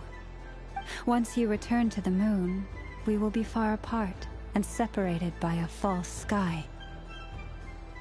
I'm sure those of us left behind will gaze up at that sky, yearning for the moon once in a while, just as you used to do. I will miss you, Llama. I will miss you all. I hope to stay in touch. I will try and find some way to send messages down from the moon. Perhaps you could use Kuvaki.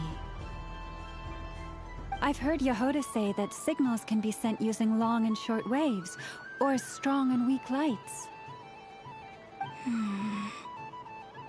That sounds a little complicated. What if we forget what the signals mean? We could prepare a codebook beforehand, but... You're right. It wouldn't really suit you. Still, whatever happens, I believe that you will find your own unique way of communicating with us. And now that I think about that, my heart feels lighter. Because you trust in me? Yes. I have faith in you, and in the power of truth. In my experience, the truth tends to be difficult. But that's what makes it stand out from what is false. So I'm confident that your thoughts and your love will shine through the curtain of lies. We will know it when we see it. Thank you. Now, could you help me hang up my wish? Is this? I wish that all who dwell in this moonlit world can find a place to belong. And I wish that I shall one day see my friends again. It's 2 wishes. I hope that's not too greedy of me. Not at all. And I think you speak for us all with the second one.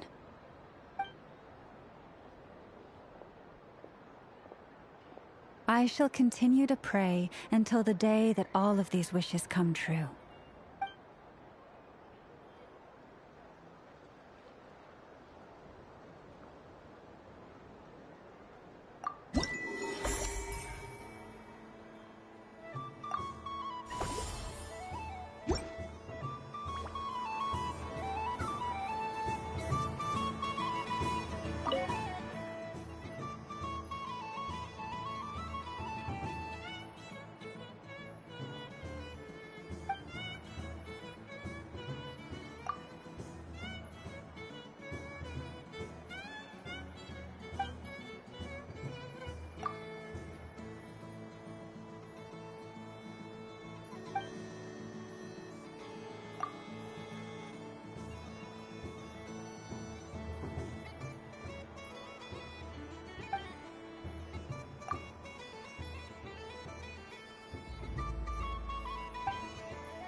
Yes.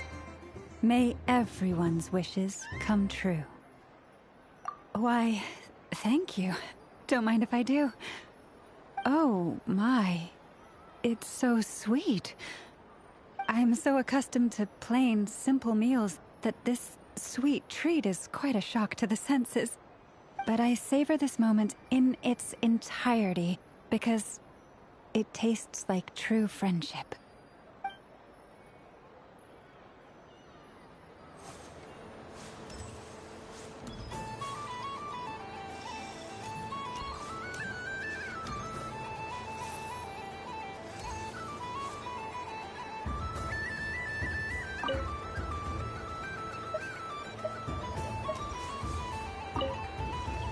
Something about festive lighting always has a way of putting the warmest smiles on people's faces. This is most thoughtful of you, Miss Columbina. Kindness exudes from your heart like benevolent moonlight. Forgive me, but I shall have to enjoy this gift a little later. I hope that the flavor I chose is not the only one of its kind. If others were denied the chance to sample such kindness as you have shown to me, it would be a great pity indeed.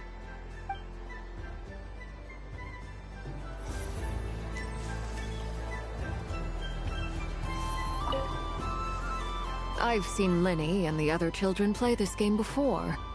It would seem that it's not a bad way to relax, once in a while. Candy? Would you mind if I took a handful extra? I'm sure the children will enjoy them. I must say, Columbina, you really have changed. You never used to show this much consideration for other people, even when prompted. I'm sure Sandrone would agree when I say, I like the present version of you better.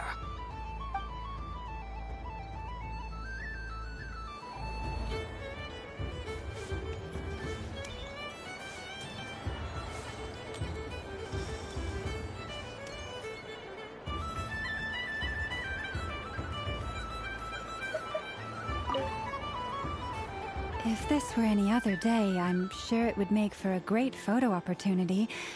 But Moon Prayer Night has rendered my antlers uncomfortably large. Doesn't it look like this rhyme-horned deer has 2 sets of antlers?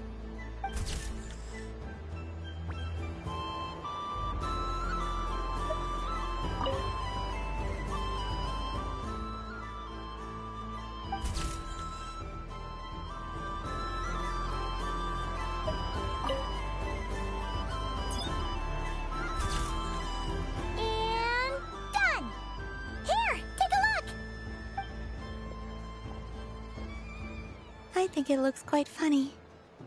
Well, Paimon thinks it's super cute. It looks like a silly chic badger and a rhyme-horned deer that's about to fall asleep. Maybe I'll stand on the Sheik Badger's side instead. It looks like we've attracted the attention of quite a few animals. Let's make room for them.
What's this?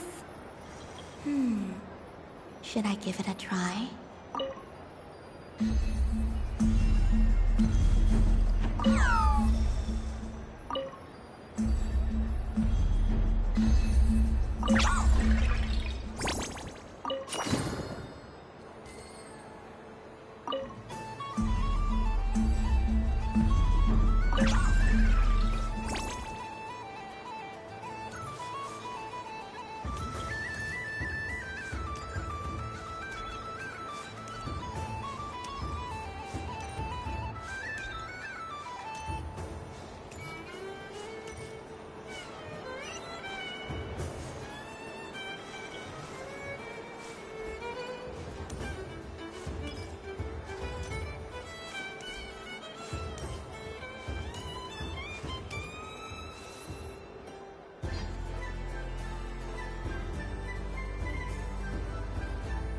Doesn't make any sense. How am I losing every single time?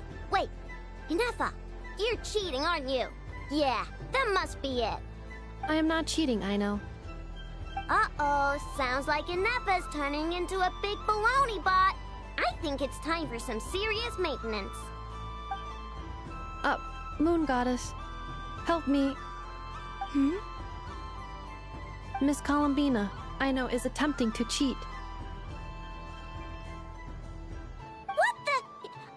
The cheater? You're the cheater! How dare you throw it back at me?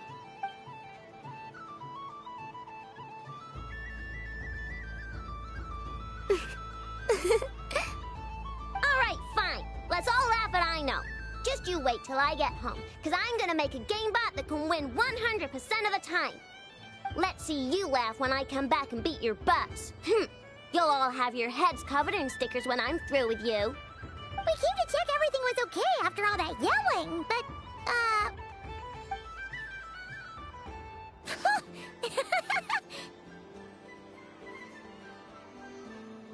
Whatever it is, it sounds like cheating is allowed. Kuhenki concentration. Each player starts with differently colored Kuhenki. Each round, they draw one Kuhenki from their opponent. When a player has two Kuhenki of the same color, they make a pair and can be discarded. Any that can't form a pair must be kept. The round ends when a player can't form any more Kuhenki pairs, and that player gets a sticker.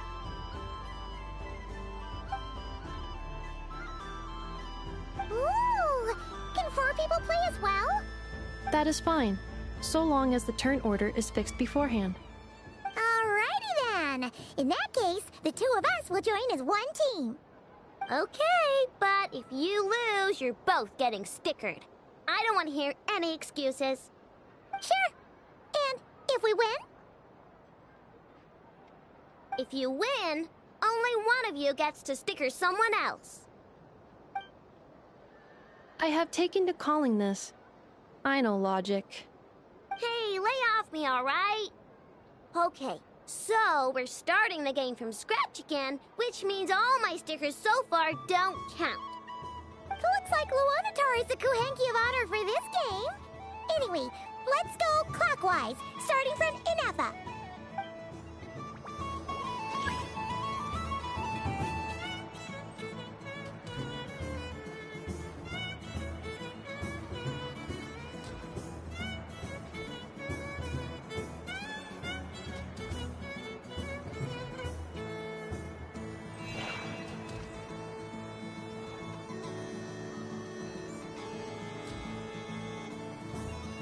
Nice! That's a pair!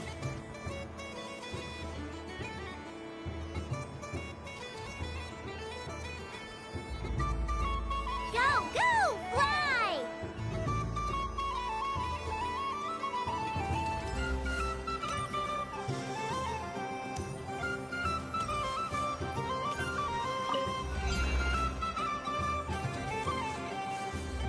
Go on.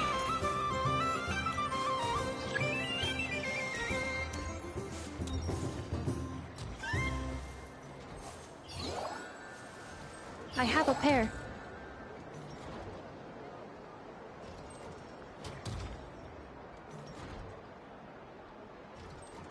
Uh-oh! We gotta pick up the pace!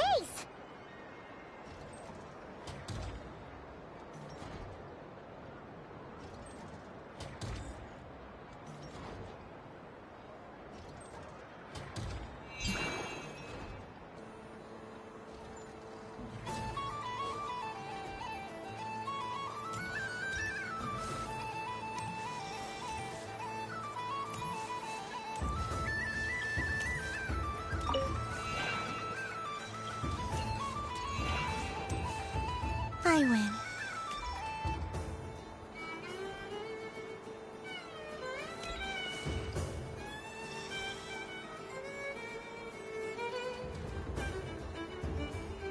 Phew, that was too close. I thought I was gonna lose. Good luck, everyone. Aw, we're out!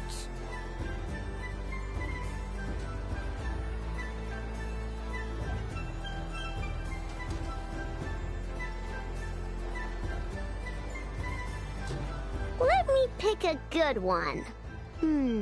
What's it gonna be? You're looking very pleased with yourself there. What happened to being a huge Grumposaurus?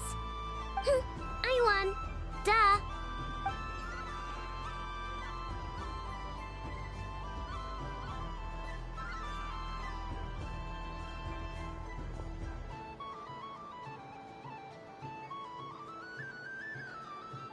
Oh, me again?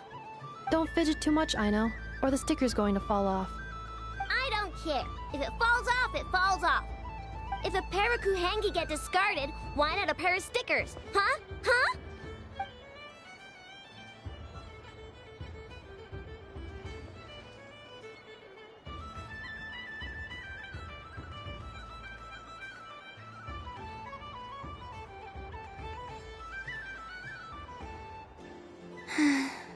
I've lost. Sticker, sticker, sticker!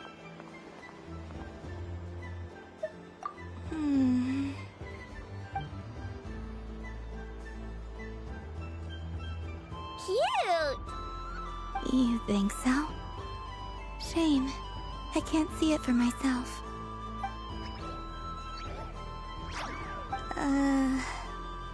What did Luanatar say? She said it looks so cute that she wants me to lose a few more rounds.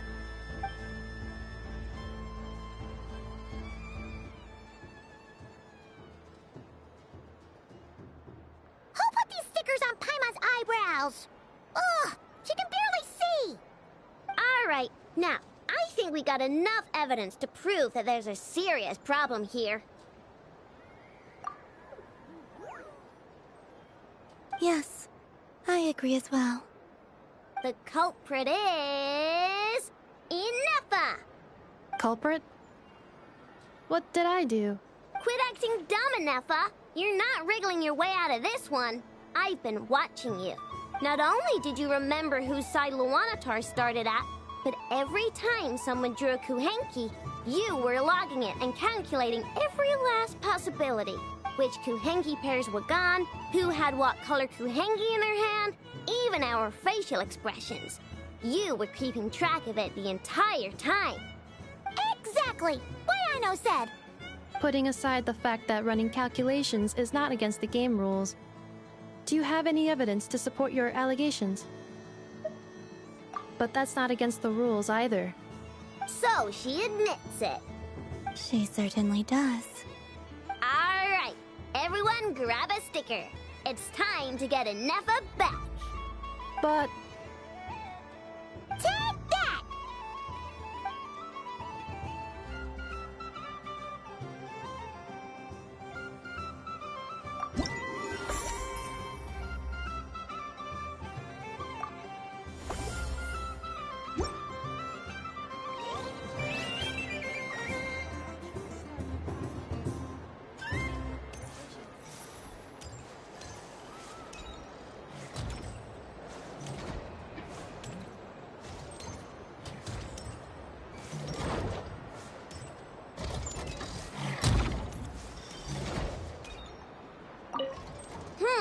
I'm never playing games with you ever again, Nefa. Ooh, moon prayer candy? Sweet. Is it okay if I grab a whole bunch? Psst, Columbina, turn around. Use your huge cloak to block Nefa's vision. Yum. Oh, this one's even yummier. Oh, the flavors are blending in my mouth. Ew.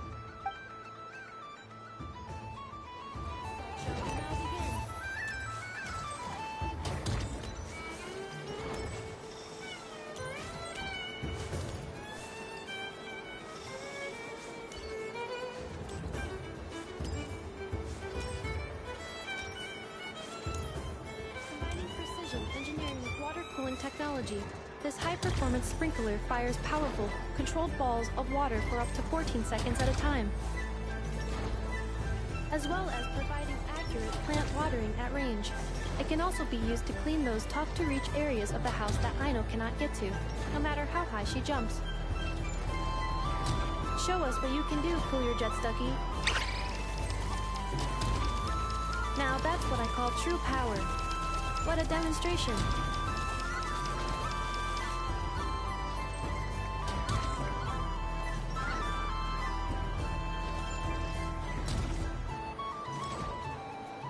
Dealing with stage waterlogging.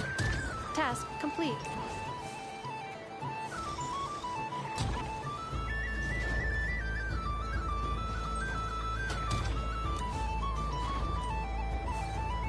Ding dong. The next robot show will start in 5 minutes. We thank you for your patience. Aino is throwing a tantrum again. I believe it will take 3 crumb-kakes to constitute a suitable peace offering. Scanning candy composition and ingredient ratios. Selection confirmed. I would like the crumb-kake flavor. Flavor profile simulates real crumb-kakes with 27% accuracy. This is a non-viable substitute for Aino's afternoon snack. One moment, please. Done. Please sample this freshly baked crumb-kake, Miss Columbina. The robot show will now begin.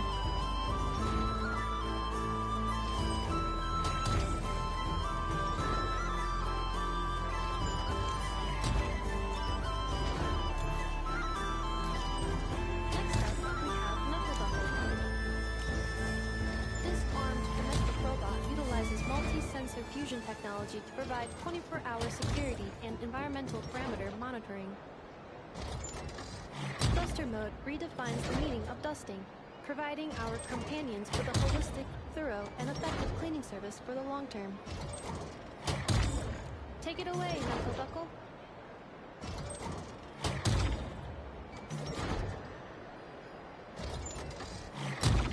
Now that's what I call true power. What a demonstration.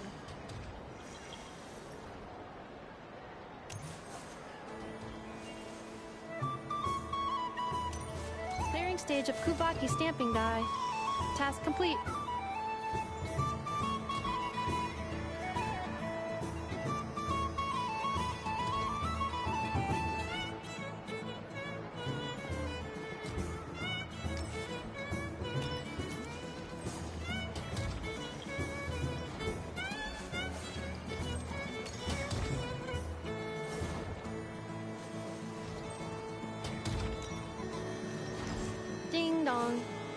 The next robot show will start in 5 minutes. We thank you for your patience.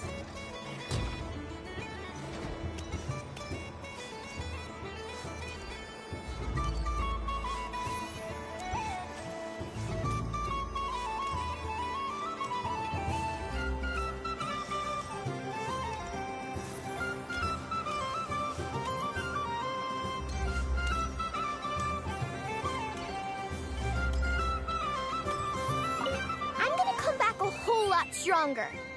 Be ready for a rematch.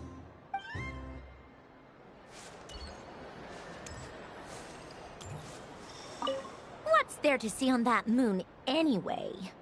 Let her go up there and cry alone. See if I care. You're giving me candy? That isn't like you. This had better not be some weird prank. Coffee flavor? I thought you hated coffee. It's extra strong too. Huh.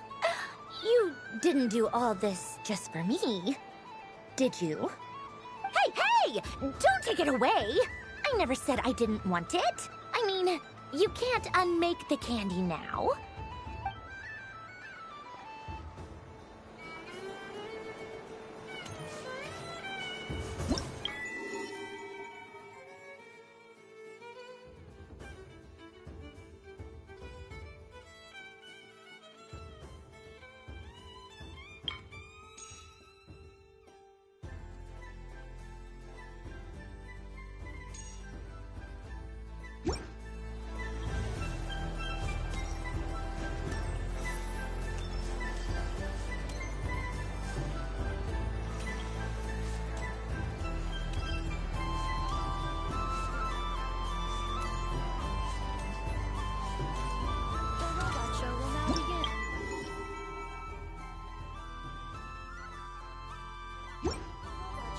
Begin.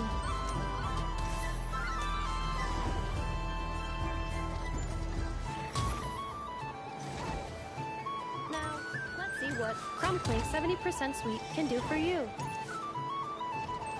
This dessert-making robot fully automates the baking process with smart recipe analysis and precision temperature control. Don't miss out on Crumb Clink's taste testing function, unique to the market. It is a hallmark of Aino's forward-thinking design philosophy, which places mechanical empathy at the core. Crumb Clink 70% Sweet. The stage is yours.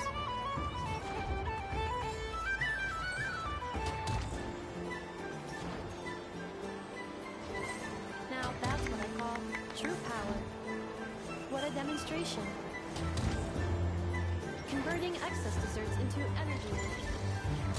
Conversion complete.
I wouldn't say it's unfair, exactly.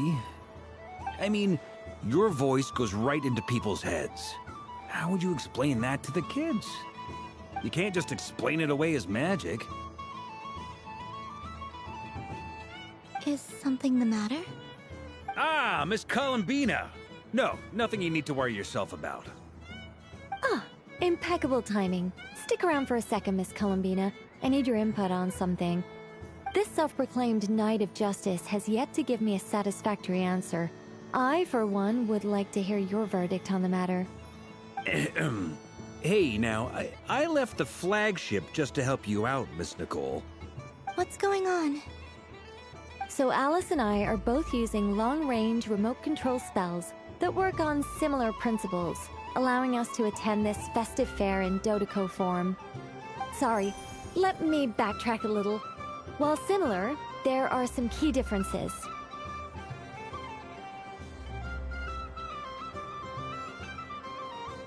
Alice, being a great mage, wanted her Dodeco to reflect something of her own charm and mystique. So she adjusted the way its tail moves when it spins around. An entirely gratuitous move, in my opinion. I hardly see how anyone is going to notice that. If anything, I'd say that anyone who stares intently enough at a Dodeco's tail to notice such a small detail is someone we ought to be highly concerned about. I only say this to emphasize that my question has nothing to do with tails. Now that we're clear on that, why is Alice's Dodeco permitted to interact directly with the children celebrating Moon Prayer Night, while mine is not? Your voice speaks directly into people's minds. See? Exactly what I said.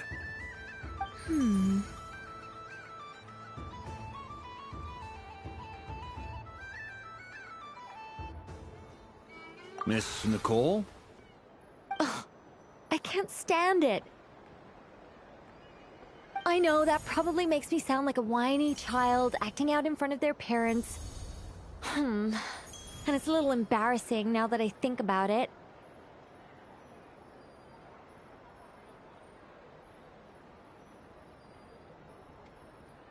But hey, I said it now, I can't take it back. That would be even more embarrassing. Also, don't go reading too much into that analogy. It was off the top of my head. I'm actually an awful lot older than either of you. Miss Nicole, are you saying that you'd like someone to play the game you've prepared? I'm not so invested in that. It's just something cobbled together using items I borrowed from Alice. She probably didn't even make them herself. The point is, I want to know everyone's thoughts after they receive their prizes. But as you've said, I can't just ask. I've been biting my lip for so long, and I've had no one to vent my frustrations on. I thought this was going to be a nice, straightforward festival where I'd get the chance to guide people to treasure. Well, can I play? I can't guarantee that I'll win a prize, but... You will? I'd like to try. Then what are we waiting for? Let the game begin! It's like they forgot I was ever here. Ha!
Congratulations, Miss Columbina. With your great wisdom, you have overcome every obstacle in your path and conquered the great challenge posed to you by fate. Fate? Well, something to that effect. If you'd prefer something more poetic, it could be the icy winds or the dawn. Anything you like, really. You could even go with the challenge posed to you by Dodeko, if that's what you're into. Anyway, you can take or leave my suggestions. Moving on.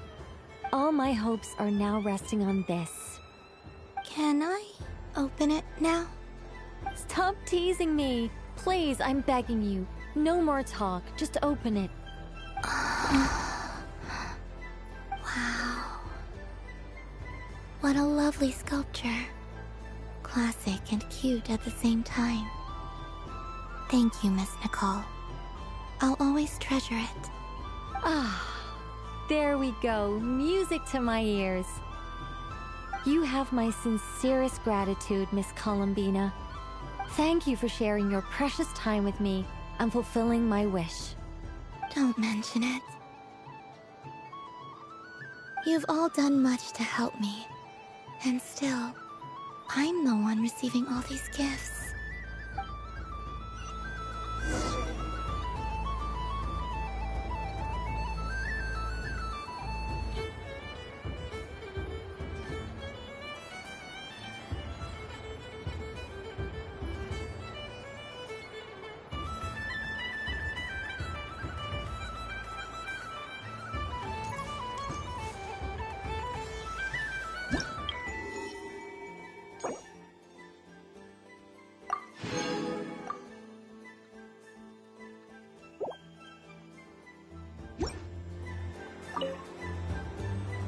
Welcome home, Moon Goddess. Oh, you're the genuine article. Alice was right. This moon prayer night was worth watching after all. Another one that talks. Greetings. Pleased to make your acquaintance. I am the Hexenzirkel member they call B. Barbeloth Trismegistus. Columbina Hyposelenia. Pleased to meet you too. Hyposelenia. A fine name indeed. Now then, Miss Columbina, do you wish to hear a mage's divination? Divination? The Frost Moon Scions used to ask me what would happen in the future. Is this like that? From the perspective of the one seeking answers, perhaps. As you look to your journey ahead, if you seek to understand the unknown, resolve your doubts, and soothe the confusion in your heart, divination could be for you. The unknowns on my journey. Of course, if one wishes to peer into fate, then hydromancy is the more precise option. But that is a complex affair, and to relegate that majestic art to the status of a festive amusement would seem somewhat uncouth.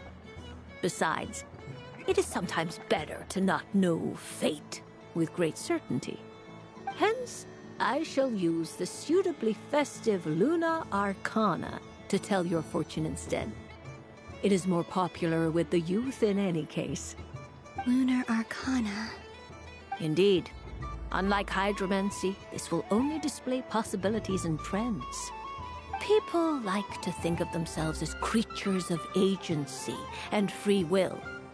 Peering too far and too clearly into the future is detrimental to both body and soul.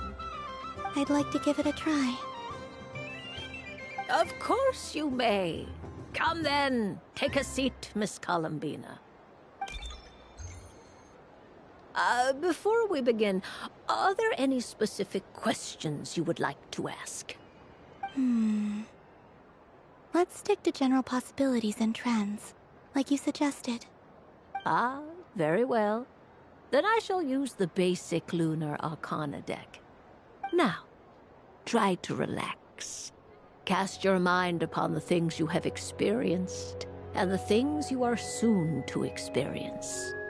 I will shuffle the deck. Would you like to cut the cards yourself? You do it. No problem. Now then, to make things easier for the Seeker, that is to say, you, I shall decipher the cards from your perspective.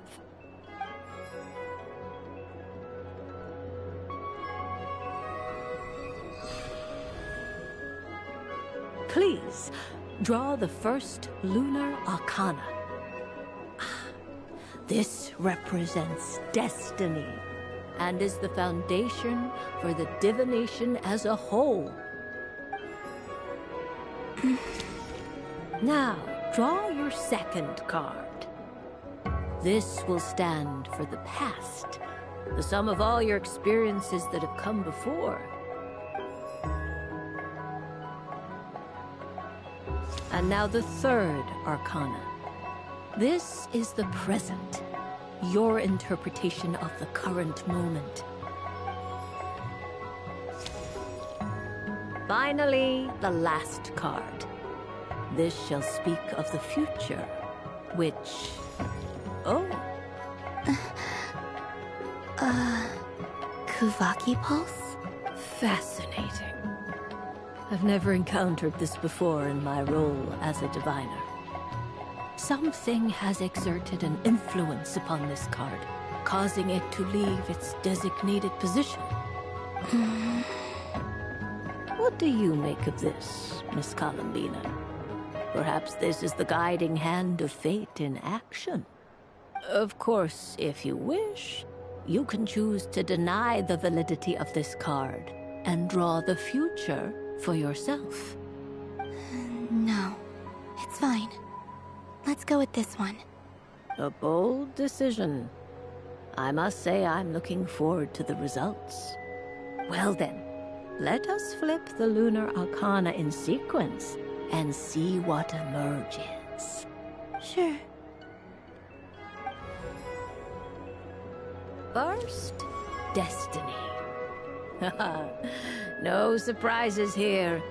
The card that represents yours is the moon. The moon. Indeed. The moon can represent the truth at some times, but deception at others. False peace, destructive calamity, and the world-changing power that lies within. When the moon is placed on the destiny tile, it indicates that your destiny is not what it may appear on the surface. Instead, it may yet have a hidden side. It symbolizes a journey through the fog, fraught with uncertainty and deception, where one must face inner challenges head-on. I don't understand. Patience, my dear. This is but the first card, which serves as a basis for the interpretations that follow.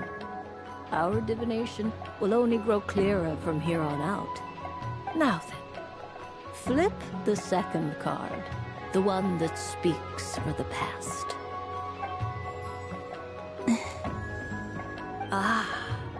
The Hermit, but inverted. Inverted? Yes.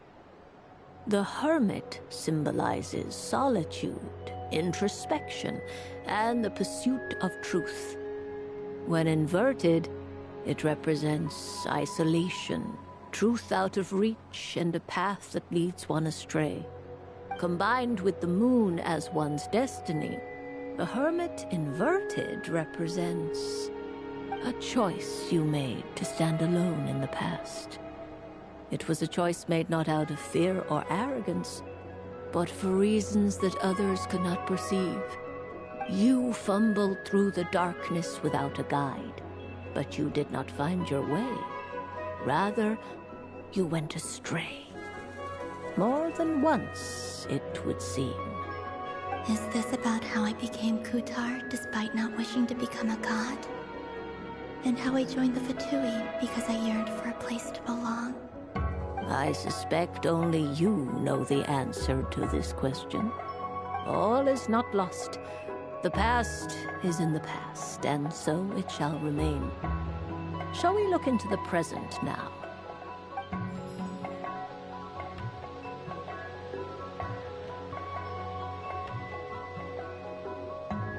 Oh my.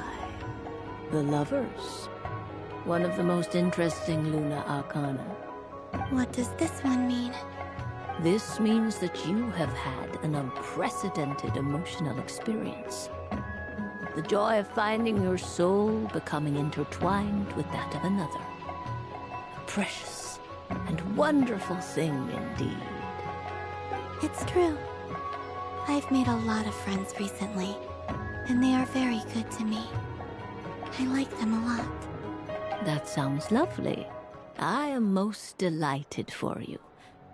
The lovers can also represent important decisions, perhaps related to a parting of ways. Now, if I were to guess... Yes. My return to the moon. I understand. Parting with friends is never easy, Columbina. But rest assured, this is not the end of your journey. There is always another story waiting to be told. The future always lies ahead. The future. Well now, it's finally time to flip this most mysterious of cards. Why did it appear? And what does it wish to tell you? I'm ready. Very well. Flip this card and see what lies on the other side. Oh. Miss Barbeloth? What is it? This card is death. That doesn't sound very good. It depends on how we interpret it. It is true that it can represent an agonizing death, a complete and utter end, but at the same time, it can also represent rebirth. Do not forget that your destiny card is the moon. That lends your future many different potential meanings. If death spells the end, is it unavoidable? As I have said, divination can only display general trends. It is a rough guide, but it does not show predetermined outcomes. Allow me to summarize it for you. In the past, you may have lost your way, but now you have gained new connections and new strength. You now face an important decision, one that may bring about a great change in what is yet to be. This change might, in turn, be the end of all things, or their beginning. But remember, everything is subject to change because of the moon present in your destiny. You must see the truth clearly and face your innermost thoughts. The truth. My innermost thoughts. Thank you, Miss Barbeloth. Don't mention it. Some people dislike divinations, for fear of glimpsing an ending to their story that they wish was not so. But I can see that you're different. The result of this divination will not sway your decision. This is a rare quality, and one that diviners always hope to see in the seeker. We are here merely to guide, not to exert undue influence. I understand. Go then and illuminate your future, Miss Columbina. The moonlight that shines from you now is most captivating.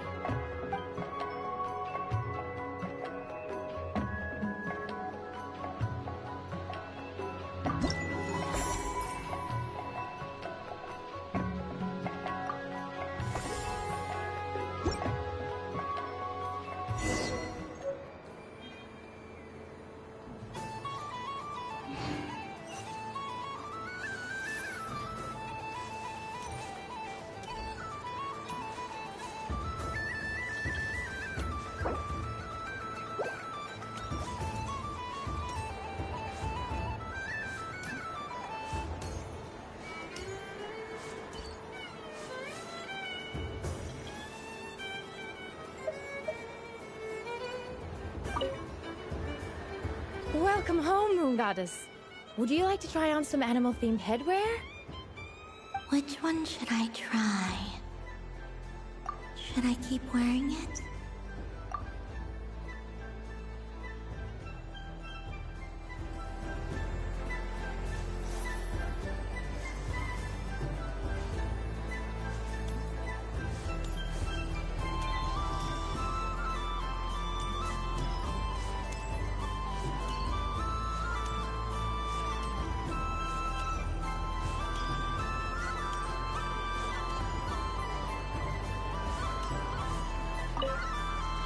Done being a do-gooder yet? Thanks for coming here with me, Hat Guy. Are there any games you'd like to play? It's your turn to pick. I'll come with you. Why does that hamster think you've grown up? You haven't changed at all. I know you don't mean that. You're just taking the opportunity to make fun of me, aren't you? Even if you won't admit that taking some time to compose yourself is important, I can see that you're doing it in practice. Otherwise, you'd have taken off your hat and flown away by now. Looks like Albedo's socialization program has been far more useful to you than all those Vahumana textbooks. A moon prayer candy for me? Huh, thank you. It smells like baked apples and butter. It reminds me of Good Hunter, a restaurant in Mondstadt. I always have to resist the temptation to go there unless I'm ordering food. I understand your homesickness, Miss Columbina. I have a double dose of it, because both Simulanka and Mondstadt are my home.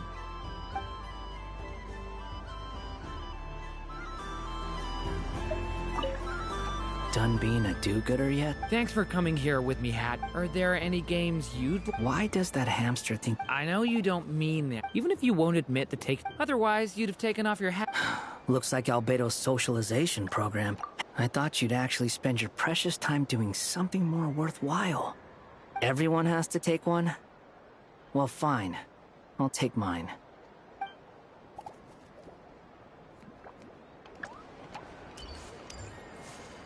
Happy Moon Prayer Night, adventurers. May you have a lovely evening.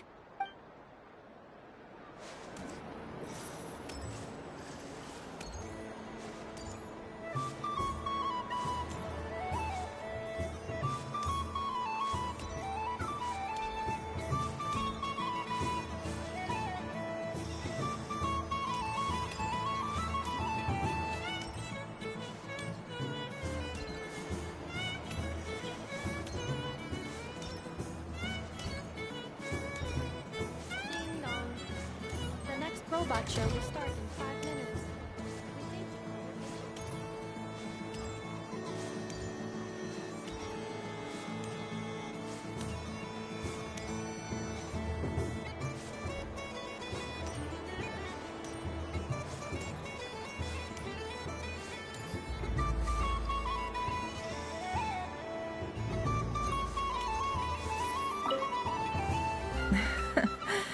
That was fun. It's a shame Ashru doesn't like playing with water, or I'd have roped him in as well. Oh, a gift? You shouldn't have, Miss Columbina. Very nice indeed. Candy is one of many luxuries that the desert folk could never afford.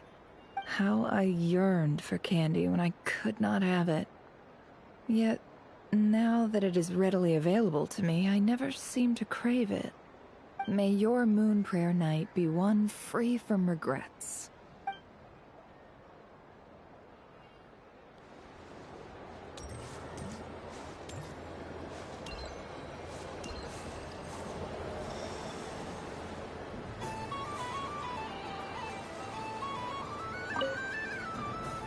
Traveler. Hey there, Columbina! Are you done checking out the festive amusements already? Are you sure you don't want to look around some more? You might not get another opportunity like this for a while. Right now, what I'd like to do is...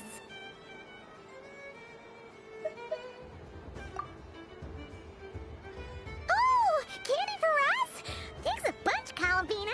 Don't mind if we do! Whoa!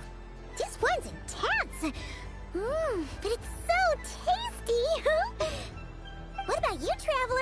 does yours taste? Oh, sounds good. Paimon's drooling now.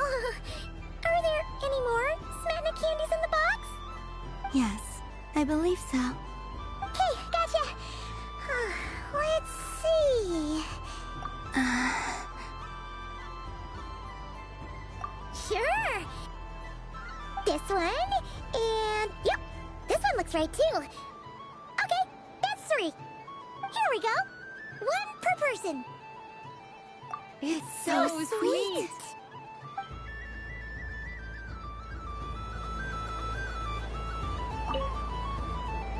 Traveler, Paimon. Columbina! Finished with the festival already? Really? You're sure you don't want to have a little more fun out there? Final answer. Yes, I am sure.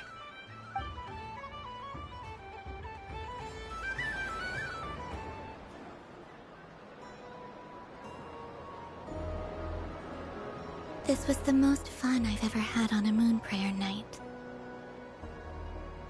Everywhere I went, people were saying, "Welcome home," and there were friends at every turn. I only wish it could last longer than one night. Oh.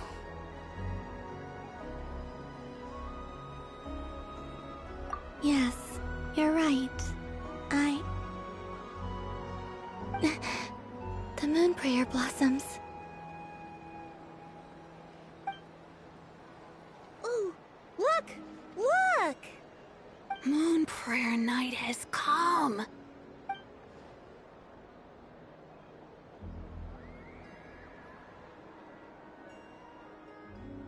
The moon. It's so beautiful.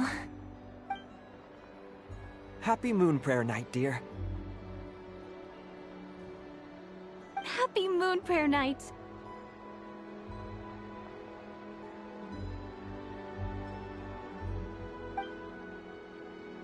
Happy Moon Prayer Night.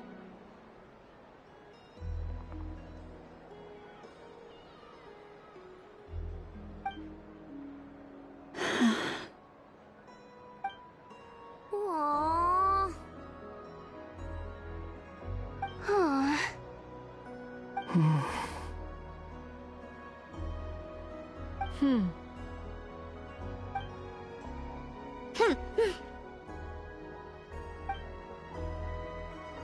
Time flies when you're having fun.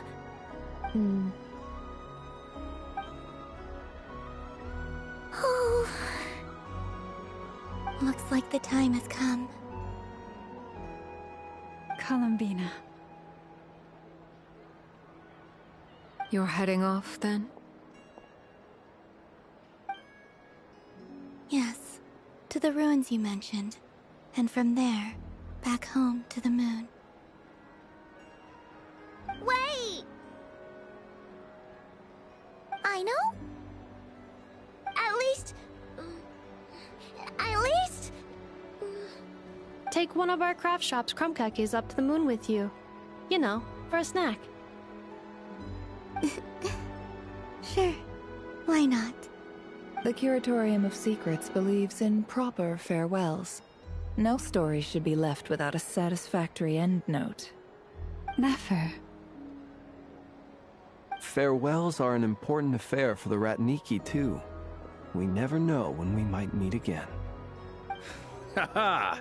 And here I thought grand farewells wouldn't suit tonight's mood. But I suppose friendly passion is not to be stopped, eh?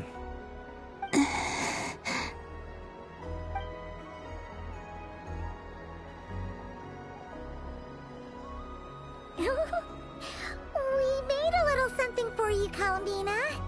Ta-da! What is it? A Moon Prayer Night greeting card. With drawings by all of your friends. You did mention that you'd like a portrait done, so I took the liberty of creating one for you. I, meanwhile, did the portrait of Mr. Albedo. And Mr. Varka did the same for me. I mean, I think my work was pretty true to life, don't you think? The picture of Ashru was my doing. The two of you seem to get along rather well. Wait, Was I the only one who did a full-body picture? That's so embarrassing. I did pictures of me and Anefa. I did my own portrait and one for Hat Guy. Plus, there's the two mages, Arlecchino and Sandrone. So, if you ever miss us, just flip the card open and we'll all be right there with you. I don't know what to say. Thank you so much, everyone. This whole moon prayer night was more than I could have ever asked for. It is the greatest gift I have ever received. Lama, I figured it out. Figured what out? Remember how the Frost Moon Scions used to use milk as invisible ink to write hidden messages? That was a very long time ago. Oh, are you saying? Yes. When I miss you all, I shall use moonlight in the same way, to write words that only you can see upon the moon itself. Wow, that sounds lovely. Quite. But how will we see them? Simply open your windows on nights when the moon shines bright, and the moonlight will naturally flow towards the words I have written. That sounds most fitting indeed. Very true to form. I'll try to write them in places that won't disturb your sleep. I, for one, would sleep all the better for having read one of your messages before settling down for the night. Exactly. So don't worry about disturbing anyone's sleep. Just promise you'll write to let us know you're okay, alright? Alright.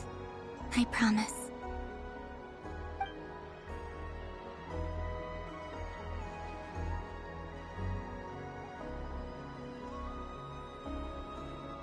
In that case, Columbina? I'm ready.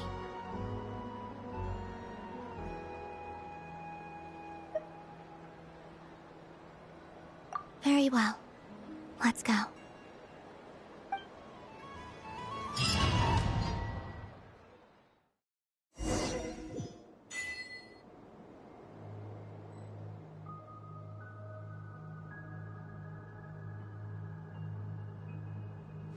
In just a few moments, I will be gone.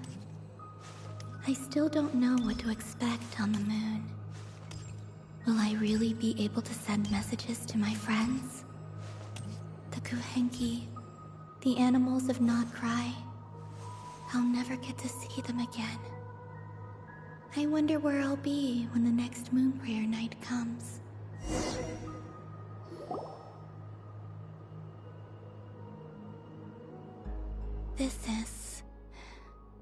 This is where the people of Hyperborea used to communicate with the moons.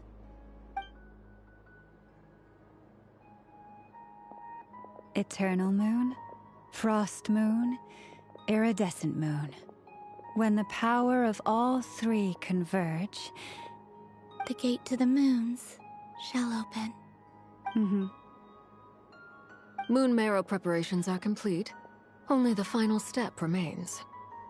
I'm sure Nasha Town is livelier than ever at this moment. Yeah, it's a shame you couldn't be there for it, but it's now or never, right? It's fine. I'm more than happy with this. My last piece of luggage. My only piece of luggage.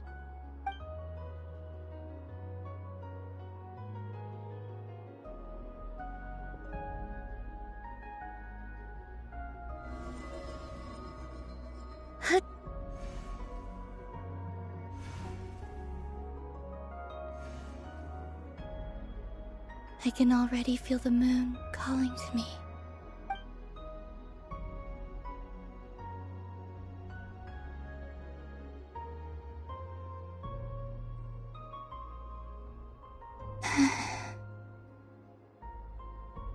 Your home lies on the far side of this light, Columbina. From now on, we will at last have a reason to pray to the true moon. Columbina.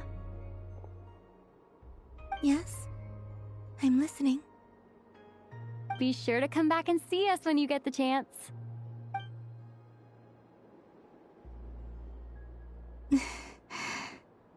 Of course. But if that chance doesn't come, then remember that you have friends on this planet.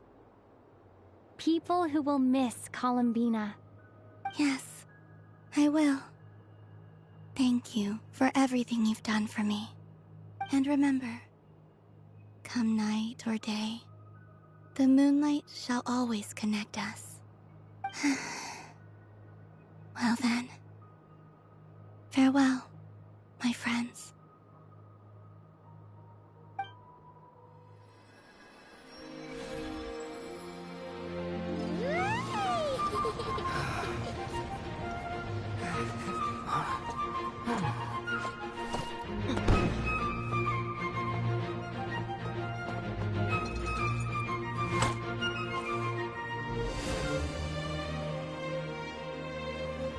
Thank you. This was my happiest night in Teyvat.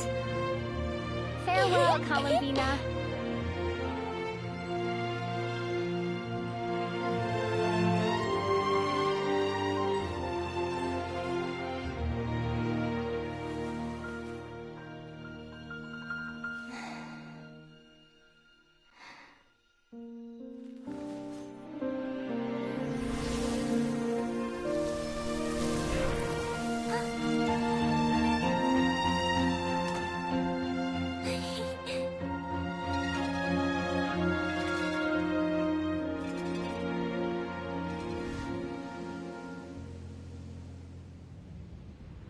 The moon really is closer than ever tonight.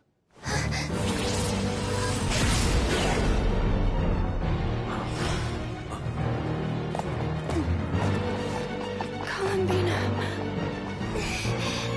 All 3 moons in one place. Time for one final experiment. Reason, life, death, time and space. They all believed I would fail.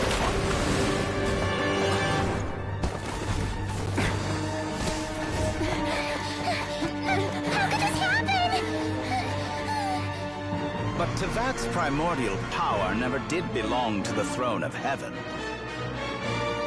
And now, they are mine.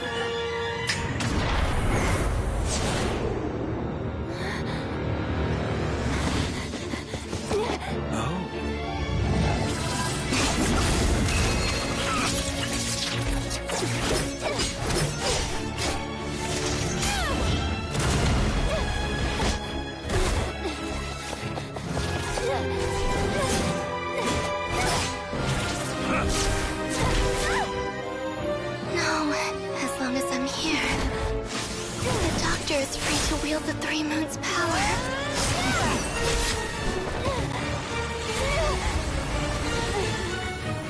It's the only way.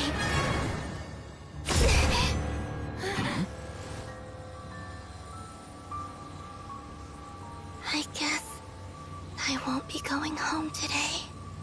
Columbina! No!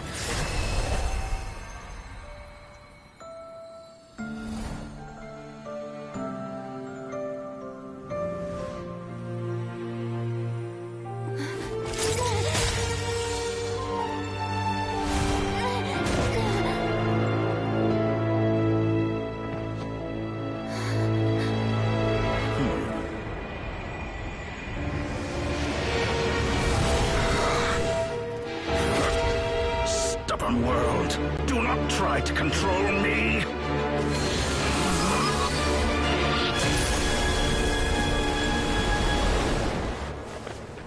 Columbina.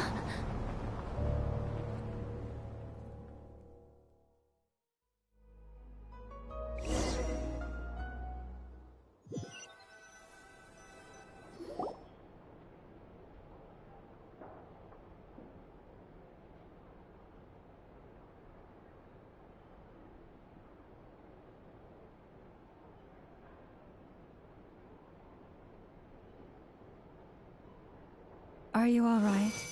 Do your wounds still hurt?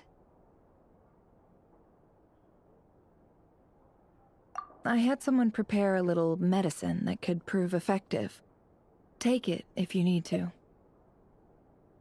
In that case, let me relate the contents of the call we made to Alice after the incident occurred.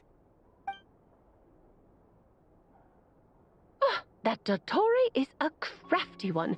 He distracted the Hexenzirkel by creating a huge fuss at Tevat's borders. I'd assumed that the cause was an abyssal intrusion from the outside world, which in fairness is a rather common occurrence. But after learning that you managed to influence the phantoms in Nod Krai, I realized that perhaps this interference could have come from within Tevat instead. But we weren't able to change their fates. True, you couldn't change how their stories ended, but you did build some variables around yourself. Variables? Yes. Things you heard that you could not otherwise have learned. Ideas that would otherwise have never crossed your mind. All these things are variables. Of course, most variables usually pale into insignificance with the myriad of possibilities floating around. But the moment you start treating them as building blocks and intentionally stacking them, that changes things. That's what Dottore did, and it's how he created the necessary conditions so that when you activated the portal tonight, it played right into his plan. However, we have no way of knowing exactly what he did. Yeah, we also need to ascertain Columbina's status. And that about sums it up. As I suspected, Dottore has disappeared completely. If it's any consolation, he wasn't able to control Columbina as he might have wished to. Oh no!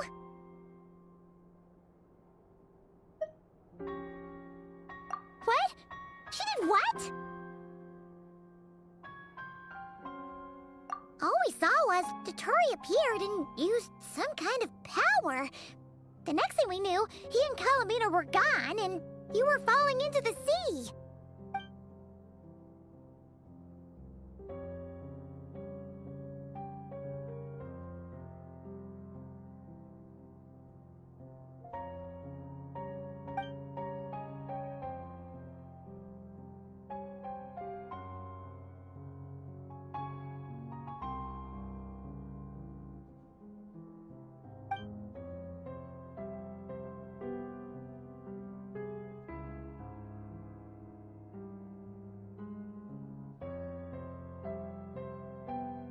So, Columbina intentionally opened the Moon Gate and escaped into the same mysterious world as Rerir and Thalindis.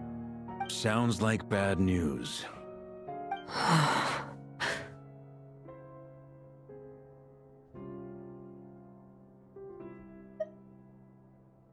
Seen in that way, the Trilunar Syzygy and Rerir's emergence, Dottore might have been pulling the strings in both cases.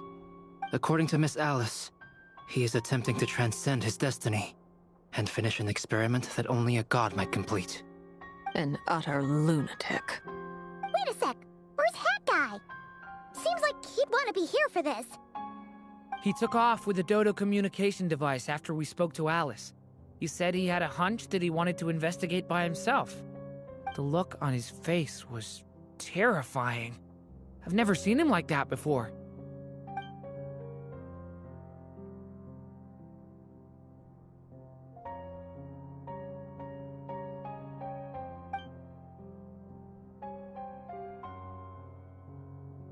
I'm back. Hat Guy! I went to look for the Hyperborean phantoms again.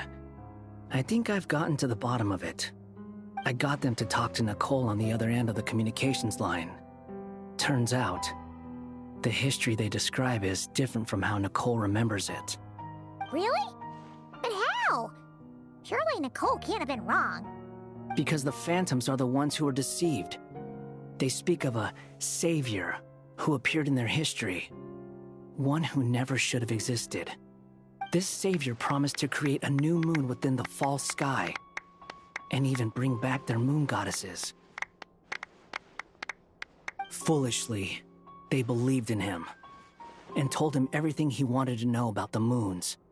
It's obvious that this was Dottoro's doing.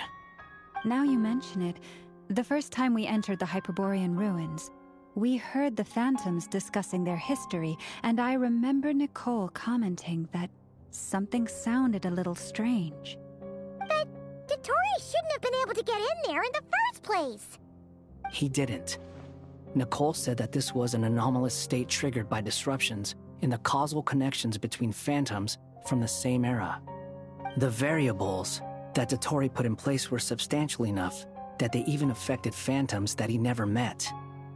So it's not that their memories were unclear. They'd been tampered with. That's exactly the possibility Dottori was trying to manufacture. He turned these variables into knowledge and engineered the situation so all that knowledge would fall into his hands. Then, he harnessed that knowledge on Moon Prayer Night to truly create a false moon. How is that even possible? To be precise, he exploited a weakness in the way the spell works. The spell senses Kuvaki to detect the moon's location. So, as long as the false moon more strongly resembled a moon than the frost moon beyond the skies, the gate would teleport Columbina to the false moon's location. In other words, to Dottori's side. Once he had her under control, the teleportation spell remained active, and he manipulated her power to seize both moon marrows. At that moment, the moon marrows disappeared right before our eyes. It was already too late, even as we were leaving the ruins. By then, Dottori had already amassed the power of all 3 moons. So, where does that leave us? What do we do now? I'd certainly like to know what Her Majesty thinks, now that the concerns I expressed to her have come to pass. But we cannot simply sit and wait for her to decide the matter. And in any case, it is not the Fatui Harbinger Damselette who sees us as her friends, but rather Columbina Hyposelenia. If, even in such extreme circumstances, Her Majesty will not lift the prohibition on Harbingers drawing steel against one another, then I will do as my heart demands. I will fight as Peruware instead. Oh, Arlecchino! Time is short, so I'll make the first move.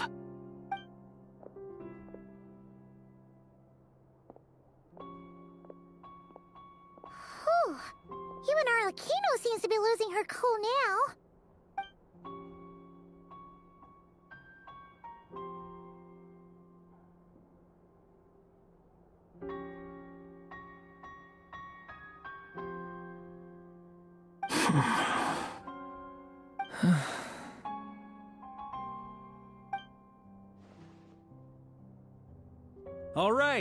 All right. Lose those dejected looks for a moment and let me get a word in. It looks bad, I won't lie. Very bad, in fact. So Dottori's pulled some real dirty tricks to gain the upper hand. For now. And yeah, it's to the point where even the mages say that his variables have affected destiny. I'm not so sure, though. Many have told me that Tevat's destiny is fixed, and that does appear to be the case. Well, what makes Dottori so sure he'll be the exception? And since he was able to stack these variables up, who's to say we can't do the same? You of all people should not be discouraged, traveler from afar. This isn't over yet.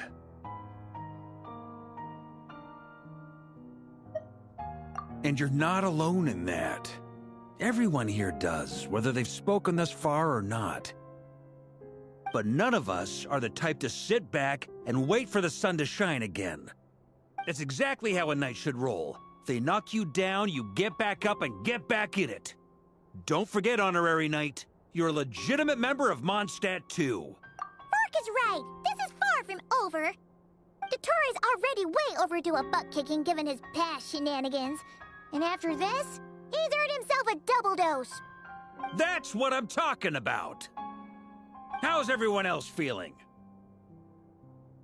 I'll use Kuvaki to investigate Columbina's whereabouts. I am not ready to give up either. Leave the intel gathering to me. Whatever happens within Nod Krai's borders, When the Curatorium of Secrets wants to be in the know, we always find a way. Aino and I will do all we can to support you. We will attempt to reverse engineer Dotori's actions and seek a breakthrough that way. Alice and Nicole are busy dealing with an emergency at Tevat's borders, so they can't return just yet. But they're both very angry about this. They've asked Albedo and me to act on the Hexen Circle's behalf and do everything in our power to fight back against Dotori. Are you ready then? We're going to have to conduct a lot of research, even in the early stages. I'll do my best. As for me, I'm pretty familiar with Dotori's way of doing things, so I can try to predict his next move. I'll help with your investigation. Nice! Looks like we have our basic division of labor. I'll get in touch with Flints and Itlua, get them to have a chat with their Starshiner. It couldn't hurt to bring the Lightkeepers on board as well. At the same time, I'll pass on instructions to the Knights present in Nod Krai to assist the Lightkeepers and other organizations in ensuring the safety of those living here.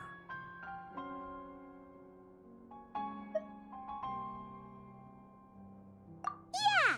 We'll show him! That's it then. Good luck, everyone.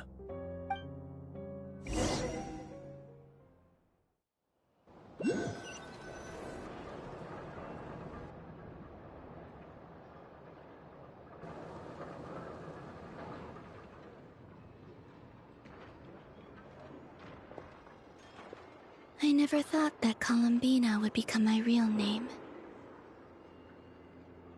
It went from being a Fatui code name to something my friends call me. And remember, come night or day, the moonlight shall always connect us.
Ad Astra Abyssosk. Welcome to the Adventurers Guild. Thank you for completing today's commissions. Here is your reward.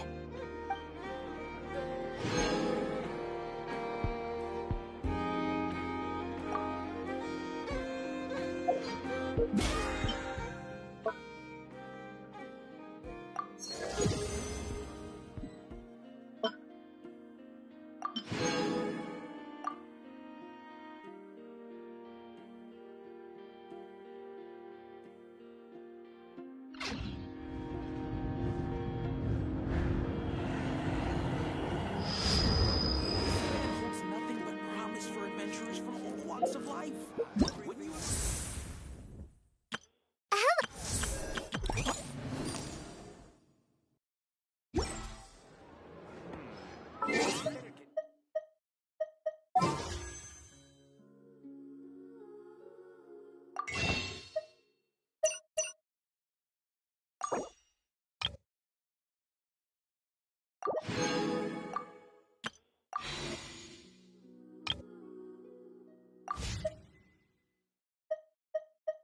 People.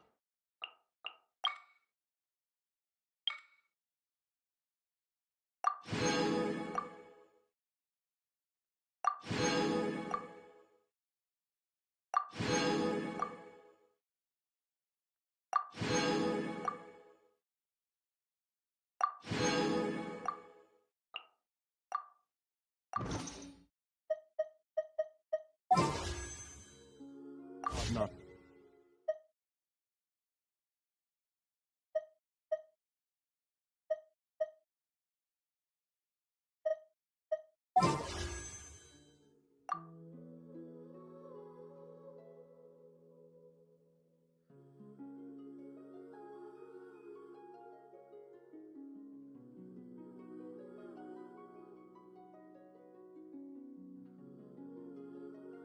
So frightened of ghosts. They are merely talking shadows, chattering away endlessly about their past affairs.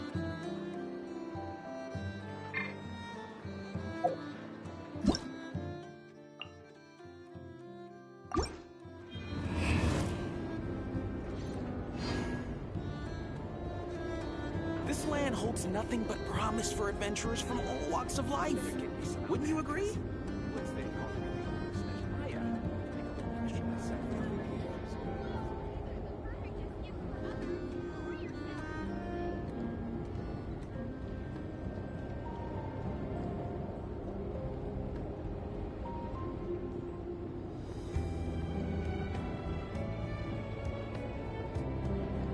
This land holds nothing but promise for adventurers from all walks of life. Wouldn't you agree?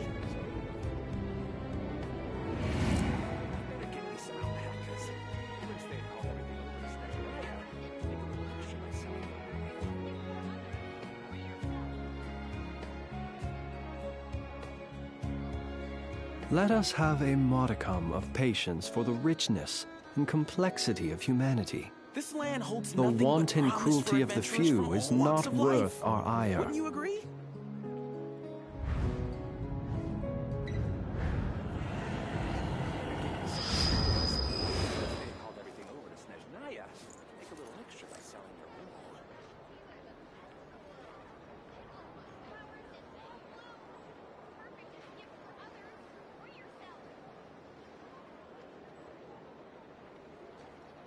He who wishes to This peer land into holds the nothing but abyss promise needs for simply to adventurers from wander all through walks of Nod life. Krai on a misty Wouldn't you night. agree? The march of the wild hunt will be sure to drag him into the darkness.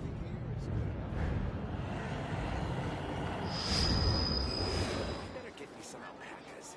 Once they've hauled everything over to Snezhnaya, make a little extra by selling their wool.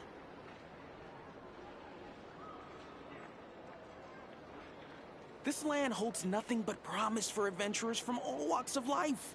Wouldn't you agree?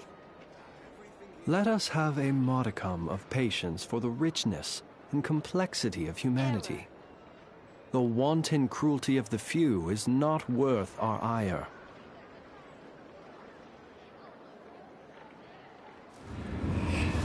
Better get me some alpacas. Once they've hauled everything over to Snezhnaya, make a little extra by selling their wool. This land holds nothing but promise for adventurers from all walks of life. Wouldn't you agree?